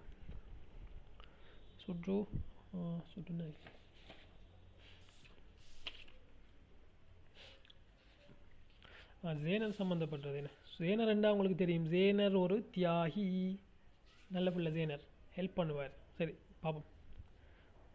படத்தில் தரப்பட்டுள்ள சுற்றில் ஆர் மாறும். நான் தியரி எதுவும் இந்த பாடத்தில் இந்த பேப்பருக்கு கதைக்க போகிறது இல்லை. ஏனென்றால் ஒன்லி தியரி கதைக்க இயலாது. சரி, டைம் இல்லை, டைம் பிரச்சனை. ஸோ நான் குயிக்காக முடிப்போம். படத்தில் தரப்பட்டுள்ள சுற்றமைப்பில் ஆர் மாறும் தடையின் பெறுமதி 500 ஓமிலிருந்து முடிவிலி வரை மாற்றப்படலாம். சேனர் வோல்ட் அளவு 10 வோல்ட் ஆகும். ஆரின் பெறுமதி மாற்றப்படும் போதோ சேனர் இருவாயினோடு பாயும் ஓட்டத்தில் ஏற்படும் மாற்றம் எவ்வளவு ஆகும்? முதல் இடத்துல சேனர் வேலை செய்யுமான்னு பார்ப்போம். வேலை செய்யும். 10 விட பிரிச்சு தான் 25 வேலை செய்யும். ஓகே, அப்படின்னாலும் இந்த இந்த ஆறினுடைய தடையை நீங்கள் 0லிருந்து 500 வரை முடிவிலி வரை மாற்றலாமா? சாரி, 500ல் இருந்து இன்ஃபினிட்டி வரை மாற்றலாமா? அப்போ முதலாவது நான் யோசிக்க போகிறது, இது இன்ஃபினிட்டியாக மாறினா நடக்கும். ஒரு தடை முடிவிலியாக மாறுது என்றால் சுற்று அருந்துட்டு, இந்த சுற்று அருந்தால் இதால் கரண்ட் ஓடலாமா? இல்லை. அப்போ இதால் கரண்ட் ஓடாட்டி வார கரண்ட் முழுவதும் இதுக்குள்ளே தான் போக வேணும். ஆனால் ஜேனர் எப்பையும் தான் உடைவு ஏற்படாத வரைக்கும், அதாவது பின்முக உடைவு, ஜேனருக்கும் பின்முக வோல்ட் அளவு குறிப்பிட்ட அளவை தாண்டுக்குள்ள ஜேனரும் அடிபட்டு போய்த்திடும். அதுக்காக தான் அந்த பாதுகாப்பு தடையை போடுறேன். ஸோ அது இருக்கட்டும். ஸோ இதுக்குள்ளே 10 வோல்டேஜ் வரும். ஸோ இதுக்குள்ளே எந்த கரண்ட்டும் போகாது. அப்போ 25 வோல்டேஜில் 10 வோல்டேஜ் இதுக்குள்ளே வந்தால் இந்த தடைக்குள்ளே எவ்வளோ வோல்டேஜ் வர வேணும்? 15 வோல்டேஜ் வர வேணும். ஸோ 15 வோல்டேஜ் 375 ஓம், 15 வோல்டேஜ் 375 ஓமுக்குள்ளே விழுந்தால் அதனோட மின்னோட்டத்தை கண்டுபிடிக்கலாம் தானே? ஸோ நீங்கள் மின்னோட்டத்தை கண்டுபிடிப்பீங்கள் எப்படி என்றால் V தெரியும், தடையும் தெரியும். ஸோ I சமன் V × R. ஸோ V எவ்வளவு இந்த இடத்துல? V எவ்வளவு என்றால் 15 × ஆர் வந்து 375. So 15x375. நீங்கள் 15x375 சுருக்கினீங்கள் என்றால் உங்களுக்கு வார ஆன்சர் 1/1 எப்படி வரும் 150 0.04 ஆம்பியர் வரும், அதாவது 40 மில்லி ஆம்பியர். இப்போ இது முடிவிலியாக இருக்கல. ஸோ இவர் எந்த கரண்டையும் எடுக்காத சந்தர்ப்பத்தில் ஜேனர் 40 மில்லி ஆம்பியரை தன்னோடு அனுமதிக்கும். ரைட். இப்போ இவருக்கு 500 ஓமாக வரும் பொழுது இப்போ இதுக்குள்ளேயும் கரண்ட்டோட ஆரம்பிக்கும். ஆனால் ஜேனர் எப்பையும் அதோட வோல்டேஜை 10 தான் முயற்சி செய்யும், 10 மாற்றத்தான் முயற்சி செய்யும். ஸோ இப்போ உங்களுக்கு தெரியும் இந்த ஜேனர் எப்பயுமே இதுக்கு குறுக்கான அழுத்த வேறுபாட்டை 10 வோல்டேஜாக ஆற்ற அதே முயற்சி செய்கிறபடியினால் இப்பையும் இதுக்குள்ளே இருக்கக்கூடிய அழுத்தம் என்ன, இவரது 10 வோல்டேஜ் தான், 25 தான். ஸோ இவருக்குள்ளே 15 தான். ஸோ அதே 40 மில்லி ஆம்பியர் கரண்ட் வரும். ஆனால் வார 40 மில்லி ஆம்பியர் கரண்ட் இப்போ என்ன நடக்கும் என்றால் அவருக்கு குறுக்க ஓட ஆரம்பிக்கும். ஸோ உங்களுக்கு தெரியும் அவருக்கு குறுக்கு இப்போ எவ்வளோ கரண்ட் ஓடுமென்று பார்த்து அவருக்கு குறுக்கு ஓடுற கரண்ட் கழிச்சிங்களென்றால் மிச்ச கரண்ட் ஜேனருக்குள்ளே வரும். ஸோ அவருக்கு குறுக்கு எவ்வளோ கரண்ட் ஓடுமென்றதை நீங்கள் எப்படி பார்க்கலாம்னால் அவரை தடை தெரியும். ஸோ I = V/R தான். ஸோ V உங்களுக்கு 10, R வந்து 500. ஸோ அது 1/500, சாரி 10/500. ஸோ அதை நீங்கள் சுருக்கினீங்கள் என்றால் 1/50. ஸோ 0.02, அதாவது 20 மில்லி ஆம்பியர் கரண்ட் இப்போ இந்த தடைக்குள்ளால் ஓட ஆரம்பிக்கும். ஜேனர் தொழிற்பாடே அதுதான். ஜேனர் குறைஞ்சா கொடுக்கும், கூட்டினா குறைக்கும், தொடர்ந்து இந்த வேலையை செய்து அங்கே அட்ஜஸ்ட் பண்ணி கொண்டு வச்சு கொண்டு இருக்கும். ஜேனர் தொழிற்பாடு இதுதான், எல்லாம் தியரில் படித்தது தான். சரி, ஓகே. அப்படின்றால் நாங்கள் 40 வரும், 20 போனால் இப்போ இந்த ஜேனரினூடாக 20 மில்லி ஆம்பியர் கரண்ட் ஓடும். ஸோ ஆரம்பத்தில் இது முடிவெளியாக இருந்தால் 40 ஓடும், இப்போ 20 தான் ஓடும். ஸோ மாற்றம் எவ்வளவு, 40/20 மாற்றம் எவ்வளவு, 20 மில்லி ஆம்பியர் என்ற மாற்றம் வரும். ஸோ எங்களோட ஆன்சர் அதுக்கு சரியான விடை 5ஆவதாக வரும். ஓகே, அடுத்த கொஷின்ஸ் இன்னும் எல்லாம் எலக்ட்ரிசிட்டி எலக்ட்ரானிக்குள்ளே வந்து கொண்டிருக்குது. ஓகே, அடுத்த கேள்வி.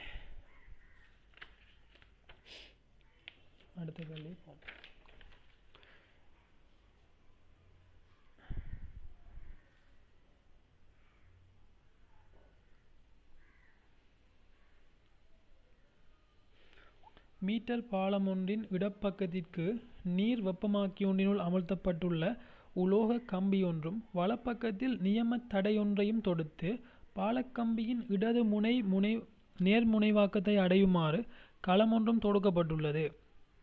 நீர் வெப்பமாக்கி 30 பாகைசையில் பேணப்படும் போது பாலக்கம்பி மீது 60 சென்டிமீட்டரில் சமவலு புள்ளி ஒன்றை பெறக்கூடியதாக இருந்தது.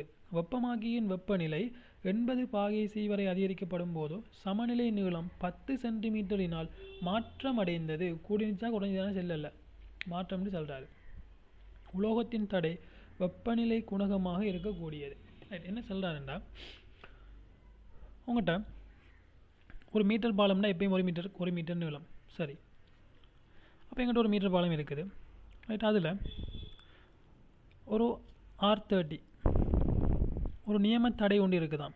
ஸோ ஆரம்பத்தில் 30 பாகையில் இந்த நியம தடையிற சமநிலைகளுக்கான நீளம் எவ்வளவு என்றால் இது 60, அப்போ 100, இது 40.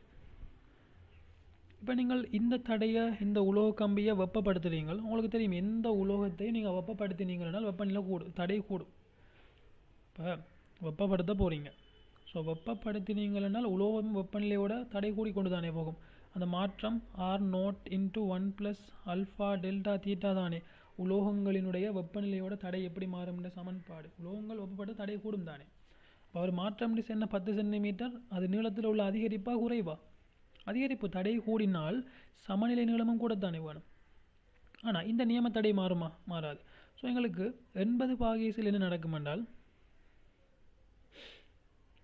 80 பாகைசில் மாற்றம் 10. ஸோ கட்டாயம் அது 60ஓட 10 கூடி இருக்க வேணும். இந்த உலோகங்களில் தடை வெப்பநிலையோட கூடும். அப்படின்றால் இப்போ இந்த நீளம் 70ஆகவும் இந்த நீளம் அப்போ 100ல் மொத்தம் மீட்டர் பாலம்னா 100. இப்போ இது 70 போனால் இது 30. ஓகே, இவ்வளவு டேட்டாவையும் வச்சுக்கொண்டு இவர தடை வெப்பநிலை குணகம் என்னன்றதை நீங்கள் கணிக்க வேணும். சரி, அப்போ எனக்கு ஒரு முடிவு தெரியும்.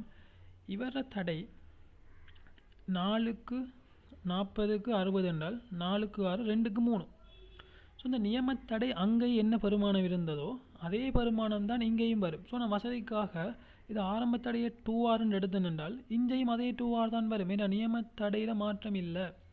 ஸோ இது 2R என்றால் இந்த சமநிலை நீளம் எனக்கு தெரிஞ்சபடியினால் 30 பாகை சியில் உள்ள இவர தடை பெருமானம் 2க்கு 3. ஸோ இது 2R என்றால் அது 3R என்று வரும். 30 பாகை சியில் இந்த 2R சார்பாக இவர தடை 3R என்று வரும்.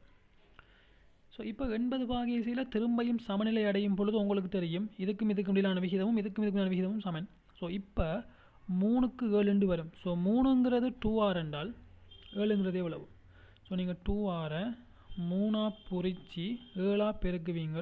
ஸோ அது உங்களுக்கு 14R/3 என்று வரும். ஸோ இப்போ இதில் தடை பெருமானம் ஆரம்ப தடை சார்பாக 14R/3 என்று வரும். ஓகே, இந்த சமநிலைகளில் வச்சுக்கொண்டு நான் கணிக்கக்கூடிய தரவுகள் இவ்வளவு தான். அப்படி நினைக்க சொல்லுங்கள், இந்த 30 பாகை இருக்குகளை தடை 3R, 80 பாகை இருக்குகளை 14R/3 என்ற 2 தரவையும் வச்சுக்கொண்டு அல்ஃபாவை காணலாம். எப்படி என்றால் R30 30 பாகை உள்ள தடை எவ்வளவு? 3R சமன் R0 × 1 + 30 அல்ஃபா. இப்போ 80 பாகை 14R/3 சமன் R0 × 1 + 80 அல்ஃபா. ஸோ இது ஈக்குவேஷன் 1 ஈக்குவேஷன் 2. இதை நீங்கள் பிரிக்கலாம். பிரித்தா இதுவும் கேன்சல் ஆகித்தரும், இதுவும் கேன்சல் ஆகித்தரும். ஸோ எனக்கு மிஞ்ச போகிறது 3 மேலே போனால் 9. ஸோ எனக்கு மிஞ்ச போகிறது என்னென்றால்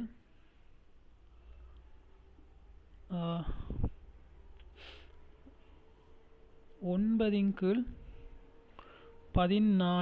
சமன் 1 + 30 அல்ஃபா ஓவர் 1 + 50 அல்ஃபா.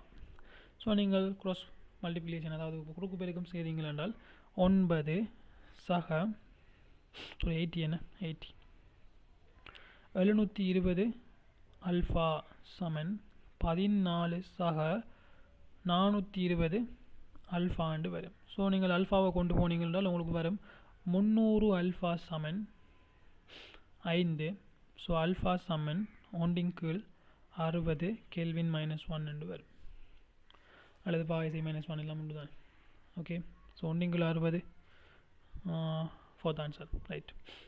45 எங்களோட ஃப்ளிப் ஃப்ளாப் தொடர்பான கேள்வி.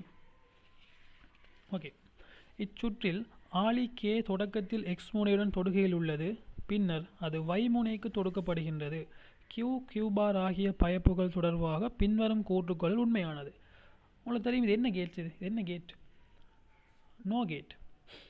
அப்போ நோ கேட்ற உண்மை அட்டவணை உங்களுக்கு தெரியும். நோ கேட்ற உண்மை ஃப்ளிப்லப்போ நீங்கள் விளங்கணும்.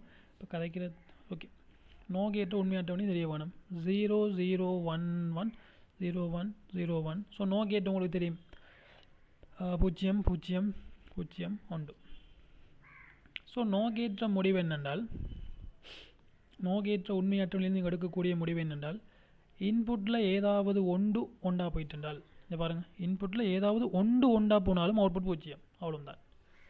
இதுதான் நோ கேட்ற முடிவு. மற்றதை நீங்கள் யோசிக்க தேவையில்லை. இன்புட்டில் ஒன்றா போனாலும் அவுட்புட் 0.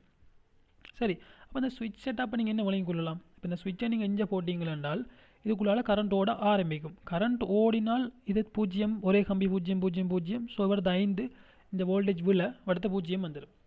ஆனால் அந்த ஸ்விட்ச் திறந்திருந்தால் இந்த கரண்ட் ஓடுமா? இல்லை. கரண்ட் ஒரு அடி தடை வேலை செய்யுமா? இல்லை. அப்போ இது வெறும் கம்பி. அப்போ 5 வோல்டேஜ் டைரெக்டாக அங்கே வரும். ஓகே, இவ்வளோ தான். இப்போ என்ன செய்கிறாருண்டா, ஆளி கே தொடக்கத்தில் எக்ஸ் முனையுடன் தொடுகையில் உள்ளது. இப்படி இருக்குதான். இப்போ இப்படி வச்சு போட்டு நீங்கள் மாறி வையை தொட்டிங்கள் என்றால் இந்த கியூ பாருக்கு என்ன நடக்கும்ன்றது கேள்வி. சரி, ஆரம்பத்தில் நாங்கள் யோசிப்போமே, இந்த ஆளி எக்ஸில் இருக்கும் பொழுதோ என்ன நடக்கும்? ஆளி எக்ஸில் இருக்கும் பொழுது இது 5 வோல்டேஜ் விழுந்து அடுத்த 0 வரும். அதே மாதிரி இவருக்கு 5 வோல்டேஜ் வரும். இவருக்கு 5 வோல்டேஜ் வந்தால் நான் என்ன சொன்னேன், நான் 5ங்கிறது 1 மாதிரி, மேக்ஸிமம் 1 மினிமம் 0. ஸோ இவருக்கு 5 வோல்டேஜ் வருதுன்றது உங்களுக்கு என்னத்தை காட்டும் என்றால் இவருக்கு 1ங்கிற இன்புட் கிடச்சிட்டு. இல்லை சொல்கிறேன், இன்னும் ஒரு நோர் கேட்ட முடிவு என்ன, ஏதாவது ஒன்றா இருந்தாலும் அவுட்புட் பூஜ்ஜியம். ஸோ இது 5 ஒன்று. ஸோ இந்த கியூ பார் பூஜ்ஜியமாக வரும். கியூ பார் பூஜ்ஜியமாக இருந்தால் இதுக்கும் பூஜ்ஜியம், இதுக்கும் பூஜ்ஜியம், ரெண்டும் பூஜ்ஜியமாக இருந்தால் நோர் கேட் ஒன்று வரும். ஓகே, இப்போ நீங்கள் குயிக்காக இந்த ஸ்விட்சை மாதிரி இங்கால போட்டிங்கள் என்றால் இப்போ இது ஒன்றா மாறும், இதை நீங்கள் மாதிரி இங்கால போட்டிங்கள் என்றால் இது சைஃபர். இப்போ அது ஒன்றா இருந்த ஒன்று இங்கே வரும். ஓகே தானே. ஸோ இது ஒன்றா மாற இதுக்கும் பூஜ்ஜியமாக மாறும். அதே மாதிரி ஏதாவது ஒரு இன்புட் ஒன்றா மாறினால் இதுக்கும் பூஜ்ஜியமாக மாறும். ஸோ ஆரம்பத்தில் ஒன்றா இருந்தது இது பூஜ்ஜியமாக மாறும்.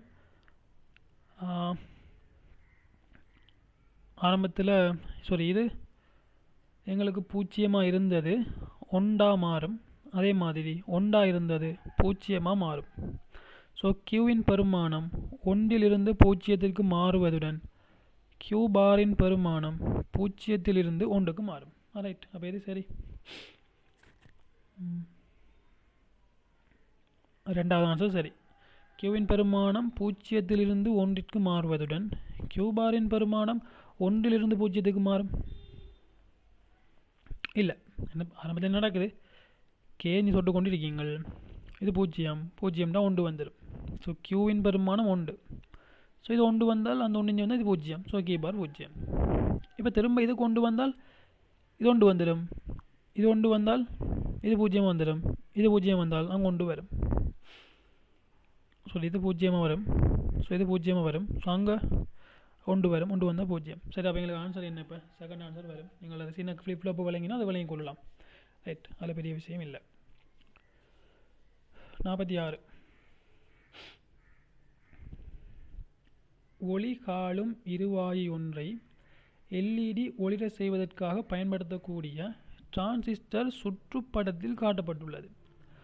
பயன்படுத்தப்பட்டுள்ள சிலிக்கன் வகை டிரான்சிஸ்டரின் VBE 0.7 வோல்ட் ஆவதுடன் அதன் ஓட்ட நயம் பீட்டா 100 ஆகும். 2 வோல்ட் அழுத்த வித்தியாசத்தின் கீழ் எல்இடி ஆனது 20 மில்லி ஆம்பியர் ஓட்டத்தை கடத்துகின்றது. டிரான்சிஸ்டர் நிரம்பல் நிலையில் உள்ளது என கருதி மேற்படி எல்இடியை ஒளிரச் செய்ய வழங்க வேண்டிய RB/RC தடைகளின் பெறுமதிகள் கிலோ ஓமில். அப்படின்னா இந்த எல்இடிக்கு நீங்கள் 2 வோல்டேஜ் கொடுக்கத்தான் வேணுமா? 2 வோல்டேஜும் கொடுக்க வேணும், 20 மில்லி ஆம்பியரும் கொடுக்க வேணும். ஸோ அப்படின்னால் 6 வோல்டேஜ் உங்களுக்கு தெரியும், நிரம்பல் நிலையில் VCE 0. ஸோ இது 0 வரும். அப்போ இது 2 என்றால் 6ல் 0 2 போனால் இவரை குறிக்குள்ள அழுத்த வேறுபாடு 4 வரும். இப்போ இது 4 வருகிறது. கரண்ட்டும் தெரியும். ஸோ எங்களுக்கு வோல்டேஜ் தெரியும், கரண்ட் தெரியும், தடையை காணலாம். ஸோ R சமன் V × I. ஸோ R சமன் V × I. So V 4 I 20 தர 10⁻3. ஸோ மேலே வரும். மேலே வந்தால் அது உங்களுக்கு 2. ஸோ வரும் உங்களுக்கு அது 4000/20 சமன் உங்களுக்கு 200 ஓம்ண்டு வரும். அதாவது கிலோ ஓமில் கேட்டபடினால 0.2 கிலோ ஓம்ண்டு வரும். ஸோ RC எனக்கு 0.2 கிலோ ஓம். ஸோ 0.2 ஓகே, பிள்ளை சரி. அப்போ விட எங்களுக்கு இதுவும் வரப்போகிறது இல்லை. விட இதுவும் வரப்போகிறது இல்லை. ஸோ விட 1 3 4 அவ்வளோதான் வரலாம். ஸோ இப்போ ஐபியை காண வேணும். ஐபியை காண வேணும் என்றால் நீங்கள் ஐபிக்கும் ஐசிக்கும் ஒரு தொடர்பு தெரியும். ஐசி சமன் பீட்டா இன்ட்டு ஐபி என்ற தொடர்பு தெரியும். ஆனால் இந்த தொடர்பு எப்போ சரி வரும்னா உயிர்ப்பு நிலையில் தான் சரி வரும். இவர் நிரம்பல் நிலைன்னு சொல்லிட்டாரு. ஸோ இப்போ இதை யூஸ் பண்ணிடலாது. அப்படின்னா எப்படி சொல்லியிருக்க வேணும்னா மட்டுமட்டான நிரம்பல் நிலையில் சொல்லியிருந்தால் இந்த கேள்வி நல்லா சரியாக சொல்லியிருக்கலாம். ஸோ மட்டுமட்டான நிரம்பல் நிலை எடுத்து தான் நாங்கள் செய்ய போகிறோம். நிரம்பல் நிலையில் யூஸ் பண்ணிடலாது. ஸோ மட்டுமட்டான நிரம்பல் நிலையில் பீட்டா இன்ட்டு ஐபி ஐசிக்கு சமனாக இருக்கும். அப்படி என்றால் இப்போ எனக்கு ஐசி தெரியும் தானே, அது 20 தர 10⁻3. ஸோ அதை நீங்கள் இப்போ 100ஆல் பிரிங்க, பீட்டாவால் பிரித்தால் 20 தர 10⁻5 தான் இந்த ஐபி. ஸோ இப்போ இந்த ஐபி தெரியும். ஸோ இதுக்குள்ளே ஓட வேண்டிய கரண்ட் 20 தர 10⁻5 என்று தெரியும். VBE 0.7. ஸோ 2 வோல்டேஜ் இருந்தது 0.7 இதுக்குள்ளே போனால் இதுக்குள்ளே 1.3 வோல்டேஜ் வரும். ஸோ இப்போ இந்த தடைக்கு குறுக்கான மின்னோட்டம் தெரியும். அதே மாதிரி அழுத்த வேறுபாடு தெரியும். ஸோ R சமன் V × I. R வரும் 1.3, I வரும் 20 தர 10^5 என்று வரும். ஸோ நீங்கள் சுருக்கினீங்கள் என்றால் இது 10^4 என்று போடலாம். 0.65 தர 10^4. ஸோ அது 6500 ஓம் என்று வரும். கிலோ ஓமுக்கு மாற்றினீங்கள் என்றால் 6.5 கிலோ ஓம் என்று வரும். ஸோ எங்களுக்கு சரியான விட 6.5.2. First answer okay. அடுத்தது 47.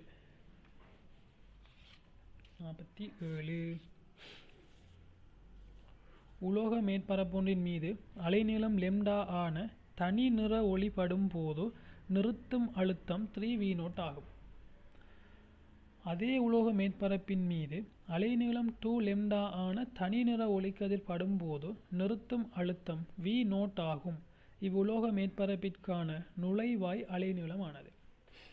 அதாவது ஒரு குறித்த உலோக மேற்பரப்பில் ஒரு ஃபோட்டோன் பட்டால் அந்த ஒரு ஃபோட்டோன் ஒரு இலத்திரனுக்கு சக்தியை கொடுக்கும் என்றும் அந்த ஒரு இலத்திரன் பெற்ற சக்தி hc/λ, ஒரு ஃபோட்டோன் கொண்டுள்ள சக்தி hc/λ நுழைவாய் வேலைச்சார்வுக்கும் மிச்சமெல்லாம் இயக்க சக்தி மெக்ஸுக்கும் சமன் என்று எழுதிப்போம். ஓகே, அப்போ உங்களுக்கு தெரியும் இந்த இயக்க சக்தி மெக்ஸ், அதாவது ஈகே மெக்ஸுங்கிறது நீங்கள் நிறுத்தும் அழுத்தம் கதைக்கிற சந்தர்ப்பத்தில் உங்களோட இயக்க சக்தி முழுவதும் அங்கே செய்யப்பட்ட வேலைக்கு சமனாக வரும். நிறுத்தும் அழுத்தம் படிச்சிருப்பீங்க, ΔV × Qக்கு சமனாக வரும். ஸோ இந்த இயக்க சக்தி வார இடத்துல டிரெக்டாக V0Qவை போடலாம். அதாவது ஒரு ஃபோட்டோன் கொடுக்குற சக்தி hc/λ. ஸோ ஒரு ஃபோட்டோன் கொடுக்குற சக்தி hc/λ. ஆரம்பத்தில் நாங்கள் வேலை சார்போட அலைநீளம் கட்டப்படினாலும் அதை இன்னும் எழுதலாம். hc/ நுழைவாய் அலைநீளம் λ0 என்று எழுதலாம். சக மிச்சமெல்லாம் இயக்க சக்தியாக இருக்கும். அந்த இயக்க சக்தி 3V0 சமன் சொல்லிட்டாரு, வழங்குதானே. அதாவது 3V0 ஆகும். நிறுத்தும் அழுத்தம் 3V0 ஆகும். ஸோ அந்த இடத்துல எங்களுக்கு ஆரம்பத்தில் hc/λங்கிற எனர்ஜியை நீங்கள் கொடுத்த உடனே அந்த hc/λன்றது அந்த சக்தி என்னத்துக்கு போயிருக்கும் என்றால் வேலை சார்புக்கும் மிச்சமெல்லாம் இயக்க சக்தியாக போயிருக்கும். அந்த இயக்க சக்தி முழுவதும் அந்த இடத்துல எங்களுக்கு அழுத்த சக்தியாக மாறி கிடக்கும் தானே, அழுத்த சக்தியாக மாறி கிடக்கும் தானே. ஸோ 3V0 × இலத்திரன் ஏற்றம் வரும். சரி, இப்போ அதே மாதிரி இப்போ நீங்கள் கொண்டு வர ஃபோட்டோன் அலைநீளத்தை கூட்டுறீங்கள் 2λ. அதாவது λ கூடனா ஃப்ரீக்வன்சி குறையும், சக்தி கொடுக்குற சக்தி குறையும். கொடுக்குற சக்தி குறைஞ்சாலும் வேலைச்சார்பு மாறாது. ஸோ அந்த இயக்க சக்தி குறையும். அதை தான் சொல்கிறாரு. ஸோ இப்போ நீங்கள் கொடுக்குறது hc/2λ சமன் hc/λ0 சக இப்போ நீங்கள் கொண்டு வர போகிறது V0 × E தான். அதாவது இயக்க சக்தி தான் வரும். இயக்க சக்தி நிறுத்தும் அழுத்தத்தில் செய்யப்பட்ட வேலைக்கு சமனாக வரும் தானே V0. அப்போ இதில் என்ன விளங்குது என்றால் hc/2λ, அதாவது இது அரைவாசி, இது 1 அப்படின்றால் அரைவாசிங்கிறது hc/λ hc/λ0 + V0Tங்கிறது அரைவாசி. ஆனால் hc/λ0 + 3V0Tங்கிறது hc/λ. அப்படின்னா அந்த hc/λ அரைவாசி என்ன? hc/2λங்கிறது V0T 3V0T. ஸோ 2V0Tக்கு சமன், 2V0Tக்கு சமன். அப்போ ஒரு 2V0Tங்கிறது எதுக்கு சமன் என்றால் ஒரு V0Tங்கிறது hc/4λவுக்கு சமன். அப்படின்றால் இப்போ உங்கள்கிட்ட கேள்வி இந்த λ0 தானே, இந்த λ0 தானே. ஸோ அடுத்து நீங்கள் என்ன போடலாம், இதை எடுத்து போட்டோ hc/4λன்னு போடலாம். அதாவது சிம்பிள், கால்வாசி அரைவாசி, அரைவாசியிலிருந்து கால்வாசியை கழிச்சிங்கள் என்றால் கால்வாசி hc/λ சமன் hc/λ0 வரும். ஸோ hcயும் hcயும் வெட்டுப்படும். உங்களுக்கு λ0 சமன் 4λ வரும். ஸோ சாரி ஃபார் த, அதாவது உங்களுக்கு அந்த ஃபோக்கஸில் வரல, பார்த்துக்கொள்ளும். hc/2λ சமன் hc/λ0 சக hc/4λ. ஏன் இப்படி செய்கிறேன் ஏனென்றால் நீங்கள் ஹெச்சிஓவை ஹாஃப் லெம்டாங்கிற எனர்ஜியை குறைக்க வேலைச்சார்புல மாற்றம் இல்லை. ஆனால் 3 V0 ஈயா இருந்த இந்த இயக்க சக்தி இப்போ V0 ஈயா மாறுது. ஸோ இந்த வேறுபாடு என்ன? இதுக்கும் வேறுபாடு என்ன? 2V0 தானே. இந்த 2V0ங்கிற சக்தி வேறுபாடு ஹெச்சிஓவை லெம்டாட அரைவாசி தானே. ஸோ ஹாஃப் ஹெச்சிஓ லெம்டா எதுக்கு சமன்? ஹெச்சிஓவை 2 லெம்டாவுக்கு சமன். ஹெச்சிஓவை 2 லெம்டாவுக்கு சமன் என்றால் V0 சமன் ஹெச்சிஓவை 4 லெம்டா. ஸோ அதை பயன்படுத்தி நாங்கள் இந்த இடத்துல V0க்கு இந்த ஈக்குவேஷனில் V0க்கு என்ன போட போகிறேன்? இப்போ ஹெச்சிஓவை 4 லெம்டாவை போட போகிறேன். ஸோ நீங்கள் சுருக்கினீங்க என்றால் உங்களோட லெம்டா நோட் நுழைவாய் மீடிரன் 4 லெம்டாவுக்கு சமனாக வரும். அது எங்களுக்கு தேர்ட் ஆன்சர் வரும். ரைட். அடுத்த கேள்வி.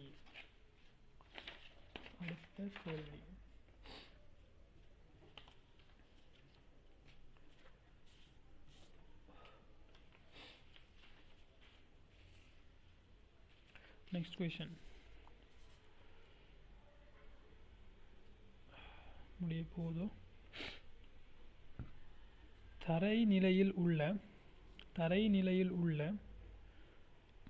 ஐதரசன் அணுக்களின் மீது அலைநீளங்கள் முறையே லெம்டா 1ம் லெம்டா 2மான லெம்டா 2 பெரிது லெம்டா 1. அப்போ எந்த லெம்டா 1க்கு சக்தி கூட எந்த ஃபோட்டோன் கொண்டுள்ள அதாவது லெம்டா 1 புற ஊதாக்கதிர்கள் படுமாறு ஒழுங்கமைக்கப்பட்ட போது விடுவிக்கப்படும் இலத்திரன்களின் இயக்க சக்திகள் முறையே E1ம் E2ம் ஆகும். வெற்றிடத்தில் ஒளியின் கதி C எனின் பின்வரும் தொடர்புகளுள் பிளாங்கின் மாறிலிக்கான சரியான பெருமானத்தை தருவது. சரி, உங்களுக்கு தெரியும் ஒரு ஃபோட்டோன் கொண்டுள்ள சக்தி E சமன் HF அல்லது HC லெம்டா. E சமன் HC லெம்டா தான் ஒரு ஃபோட்டோன் கொண்டுள்ள சக்தி. விடுவிக்கப்படும் இலத்திரன்கள் இயக்க சக்திகள் முறையே E1 E2. சரி, நீங்கள் சொல்லுங்கள். இந்த இடத்துல முதலாவது HC லெம்டா 1 சமன் E1 இருக்கும். அதே மாதிரி HC லெம்டா 2 E2 இருக்கும். இப்போ நீங்கள் யோசிச்சு பாருங்கள், எது பெருசு? இல்லை E1 பெருதா E2 பெருதா? அதை கெஸ் பண்ணுறதுக்காகத்தான் உங்களுக்கு லெம்டா 2 பெருது லெம்டா 1ன்னு சொல்கிறாரு. எதுக்கு அலைநீளம் கூடியோ எந்த ஃபோட்டோனுக்கு அலைநீளம் கூடையோ அதோட சக்தி குறைவோ. ஸோ அந்த இடத்துல எனக்கு லெம்டா 2 தான் அலைநீளம் கூட. ஸோ அதில் சக்தி குறைவோ. அப்போ சக்தி கூடினால் யாருண்டா? லெம்டா 1. இந்த அலைநீளம் சின்ன அளவுக்கு தானே, லெம்டா குறைஞ்ச சக்தி கூடும். ஸோ இதிலிருந்து நீங்கள் இதை கழிச்சிங்கள் என்றால் இந்த E1க்கும் E2க்குமான வேறுபாடு 2 ஃபோட்டோன சக்திக்கும் இடையிலான வேறுபாட்டுக்கு சமன். So HC lambda 1 minus HC lambda 2 சமன் E1 மைனஸ் E2. அப்படினால் நீங்கள் HCயை பொதுவாக எடுக்கலாம். HCயை பொதுவாக எடுத்தீங்கள் என்றால் 1 லெம்டா 1 சய 1 லெம்டா 2 சமன் E1 மைனஸ் E2. ஸோ அந்த 1 லெம்டா 1 மைனஸ் 1 லெம்டா 2வை நீங்கள் சுருக்கினால் இப்படி எழுதலாம். HC அது உங்களுக்கு லெம்டா 1 லெம்டா 2 மேலே லெம்டா 2 மைனஸ் லெம்டா 1 என்று எழுதலாம் சமன் E1 மைனஸ் E2. ஸோ இதை நீங்கள் அங்கால பெருக்குவீங்கள். இதை நீங்கள் அங்கே பெருக்கி இதை நீங்கள் அங்கால பெருக்கி லெம்டா 2 மைனஸ் லெம்டா 1ஆல் பிரிக்கலாம். லெம்டா 2 மைனஸ் லெம்டா 1ஆல் பிரிக்க முடியும். ஸோ பிரிச்சிங்கன்றால் இந்த C வந்து பிரிப்படும். ஸோ எங்களோட ஆன்சர் வரப்போது E1 minus E2. E1 minus E2. So எங்களோட ஆன்சர் வரப்போது என்னென்று ஆன்சர் வரப்போது கவனிங்கண்ணா. E1 minus E2 into lambda 1 into lambda 2 over lambda 2 minus lambda 1 into C. அதாவது எழுதி காட்டுறது என்றால்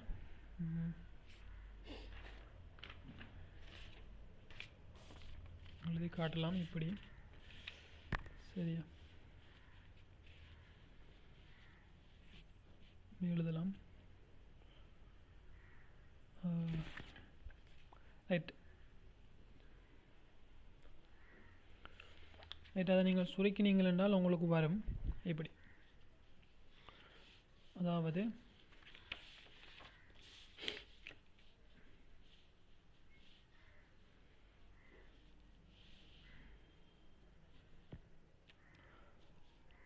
இந்த ஹெச்சின் கீழ் HC into lambda 2 minus lambda 1 கீழே லெம்டா 1 லெம்டா 2 சமன் E1 மைனஸ் E2.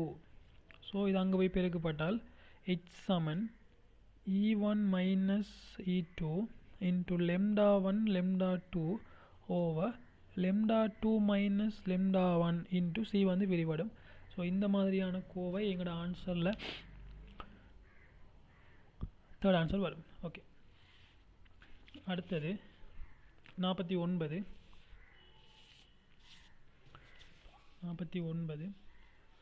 ஆய்வுக்கூடம் ஒன்றில் நிகழ்ந்த விபத்து ஒன்றின் காரணமாக கதிர்த்தாக்க சமதானிகள் ஆய்வுக்கூடத்தின் தரையிலும் சுவர்களிலும் தெரித்திருந்திருந்தன.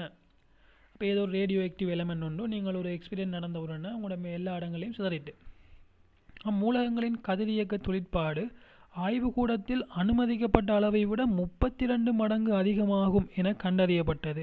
சமதானியின் அரை ஆயுட்காலம் 20 தினங்கள் எனின் எத்தனை நாட்களின் பின் ஆய்வுக்கூடம் மீண்டும் செயல்படும்? இது ஒரு சிம்பிள் கேள்வி தானே. உங்களுக்கு தெரியும், அரை ஆயுட்காலம்ங்கிறது ஆரம்ப தொழிற்பாடு அல்லது ஆரம்ப கருக்களின் எண்ணிக்கை அரைவாசியாக மாறெடுக்கிற டைம். ஸோ ஆரம்பத்தில் இருந்தது என்னென்றால் ஒரு அரை ஆயுட்காலத்துக்கு பின்னர் அரைவாசியாக குறையும். ஸோ அரை ஆயுட்காலத்துக்கு பின்னர் எண்ணாம் அடுக்காக குறையும். அது இப்போ இருக்கிறதுக்கு சமனாக இருக்கும். அதாவது N0 2 என்னங்கிறது எண்ணுக்கு சமனாக இருக்கும். ஸோ உங்களுக்கு தெரியும் A is equal to lambda into N. Lambda சமனாக இருந்தால் A directly proportional to N என்று வரும். ஸோ நீங்கள் இப்படியும் எழுதலாம், A0 2N சமன் A என்றும் எழுதலாம். எல்லாம் ஒன்று தான். ஸோ அப்படின்னா உங்களுக்கு தெரியும், ஆரம்பத்தில் இருந்த தொழிற்பாடு அனுமதிக்கப்பட்ட அளவை விட 32 மடங்கு அதிகமாக இருந்தால் இப்போ அனுமதிக்கப்பட்டது 32 மடங்கு குறையத்தானே வேணும். ஸோ 32 மடங்காக இருக்கிற இந்த A0 வர வேணுமென்றால் இது A0 32 மடங்கு குறைய வேணும். இது 32 மடங்கு குறைய வேணுமென்றால் கீழே உள்ள நம்பர் 32 இருக்க வேணும். ஸோ 2 எண்ணாம் அடுக்கு எங்களுக்கு 32க்கு சமனாக இருக்க வேணும். ஸோ அது உங்களுக்கு தெரியும், 2 5ஆம் அடுக்கு தான் 32. ஸோ இந்த எத்தனை அரை ஆயுட்காலங்களின் பின்னர் இது 32 மடங்கு குறையும் என்றால் 5 அரை ஆயுட்காலங்களின் பின்னர் தான் குறையும். அரை ஆயுட்காலம் என்றால் ஆரம்பத்தில் உள்ள உறுதியற்ற கருக்கள் அரைவாசியாக மாறெடுக்கிற டைம் அல்லது தொழிற்பாடு அரைவாசியாக மாறெடுக்கிற டைம். ஸோ எங்களுக்கு 5 அரை ஆயுட்காலங்களின் பின்னர் தான் இது 32 மடங்கு குறையும் என்றால் 20 தினங்களில் ஒரு அரை ஆயுட்காலம். ஸோ 5 × 20 100 நாட்களின் பின்னர் தான் நீங்கள் பிறகு அந்த லெப்புக்குள்ளே என்டர் ஆகலாம். ஸோ அது எங்கள்கிட்ட சிம்பிள் கேள்வி, 5வது ஆன்சர். அதே மாதிரி அடுத்தது, சமபக்க முக்கோணி ஒன்றின் வடிவில் அமைந்த ADC எனும் கடத்தி தடம் ஒன்று சீரான வேகம் V-உடன் பாய அடர்த்தி B-யான சீரான காந்தப்புலம் ஒன்றின் வலப்பக்கமாக இயங்குகின்றது. நேரத்தை அளவிடத் தொடங்கும் போது பக்கம் DC காந்தப்புலத்தின் எல்லைக்குள் வந்துள்ளதாக கருதுக. ஓகே, அவ மட்டும் வந்துட்டு தடத்தின் தூண்டிய மின்னியக்கு விசையானது காலத்துடன் மாறும் விதத்தை மிகச் சரியாக காட்டும் வரைவு பின்வருவனவற்றுள் எது? உங்களுக்கு தெரியும், ஒரு மூடிய தடம் போனால் எந்த மின்புல விசையும் வராது. ஆனால் இப்போ இவர் என்ன சொல்கிறார் என்றால், உங்களுக்கு தெரியும், ஒரு காந்தப்புலத்துக்குள்ள ஒரு எல் நீளமான கம்பி அசையும் பொழுது தூண்டப்பட்ட மின்னியக்கு விசை E சமன் BLV. இப்போ அடுத்த கணம் இந்த CD கம்பி இது எந்த கணத்தில் நிற்குது என்றால், அடுத்த கணம் இந்த CD கம்பி வெளியால் போக, ஸோ இந்த CD கம்பி இனி தொடர்ந்து காந்தப்புலத்துக்குள்ளே இருக்க போகிறது இல்லை. இப்போ இனி எப்படியான ஒரு படமாக இது மாறும் என்றால், ஒரு காந்தப்புலம் இருக்குது, அந்த காந்தப்புலத்துக்குள்ளே இப்படியான ஒரு கம்பி அசைந்து கொண்டு இருக்குது என்ற மாதிரி தான் வரும். உங்களுக்கு தெரியும், இப்படி ஒரு ஒழுங்கில்லாத கட்டமைப்புகள், அதாவது ஒரு மூடப்படாத கட்டமைப்புகள் காந்தப்புலத்துக்குள்ளே இயங்கும் பொழுது அங்கு BLV என்ற ஈக்குவேஷன் யூஸ் பண்ணலாம். அங்கு இந்த நீளம்ங்கிறது காந்தப்புலத்தில் அசைந்த பயன்பாடு நீளமாக வரும். ஸோ இப்போ எங்களுக்கு பயன்பாடு நீளம் இவ்வளவும், அடுத்த கணம் இவ்வளவும், அடுத்த கணம் இவ்வளவும், அடுத்த கணம் இவ்வளவும். அப்படின்னால் அடுத்த கணத்தில் இருந்து இந்த பயன்பாடு நீளம் குறைய போகுது. ஆனால் அந்த பயன்பாடு நீளம் சீராக குறையுமா இல்லையான்றதை தான் நீங்கள் பார்க்க வேணும். அப்படின்னா உங்களுக்கு தரப்பட்டது ஒரு சமபக்க முக்கோணி என்ற படியினால் ஆரம்பத்தில் இதில் தூண்டப்பட்ட மின்னியக்கு விசை எதுக்கு சமனாக இருக்கும் என்றால் இந்த அதிகூடிய நீளமான இந்த பயன்பாடு நீளத்துக்கு சமனாக இருக்கும். நேரம் போக இவர் வெளியே போன உடனே இப்போ எங்களோட பயன்பாடு நீளம் இவ்வளவா மாறும். அடுத்த கணம் எங்களோட பயன்பாடு நீளம் இவ்வளவா வரும். அடுத்த கணம் எங்களோட பயன்பாடு நீளம் இவ்வளவா வரும். அடுத்த கணம் பயன்பாடு நீளம் இவ்வளவா வரும். ஸோ E சமன் BLV. இவர் தொடர்ந்து ஒரு சீரான மாறாத வேகத்தோட போகிறபடியினால் தொடர்ந்து எங்களோட நீளம் தொடர்ந்து குறைய போகுது. ஸோ நீளத்துக்கு தான் இப்போ தூண்டப்பட்ட மின்னியக்க விசை நேர்வீத சமனாக வரும். ஸோ தொடர்ந்து எங்களோட நீளம் குறையிறபடியினால எங்களோட மின்னியக்க விசை தொடர்ந்து குறைய போகுது. வெளியால் போன சீடி கம்பி எங்களுக்கு தேவையில்லை, அவர் மின்புலம் அது காந்தப்புலத்துக்குள்ளே இல்லை. ரைட். அப்படின்னா அந்த நீளம் நேரத்தோடு எப்படி மாறும் என்றால் உங்களுக்கு தெரியும், இது ஒரு சமபக்க முக்கோணி. உங்களுக்கு பார்த்தாலே விளங்குது. இவர் தொடர்ந்து இந்த திசையில் ஒரு சீரான வேகத்தோடு போகிறாரு. ஒரு சீரான வேகத்தோடு போகிறபடியினால ஒரு செகண்டுக்கு இந்த கம்பியில் இங்கால பக்கம் அசைஞ்ச இந்த தூரம் மாறாது. அதனால் தொடர்ந்து எங்களோட கம்பியிட நீளம் சீராக குறைஞ்சு கொண்டு வரும். உங்களுக்கு அது தெரியும். தொடர்ந்து இந்த கம்பியிட நீளம் சீராக குறைஞ்சு கொண்டு வரும். ஒவ்வொரு செகண்டுக்கும் ஒவ்வொரு அலகு நேரத்துக்கும் சம பரிமாணமாக குறைஞ்சு கொண்டு வரும். ஸோ எங்களோட நீளம் சீராக குறைஞ்சு கொண்டு வந்தால் தூண்டப்பட்ட மின்னியக்க விசையும் சீராக குறையும்.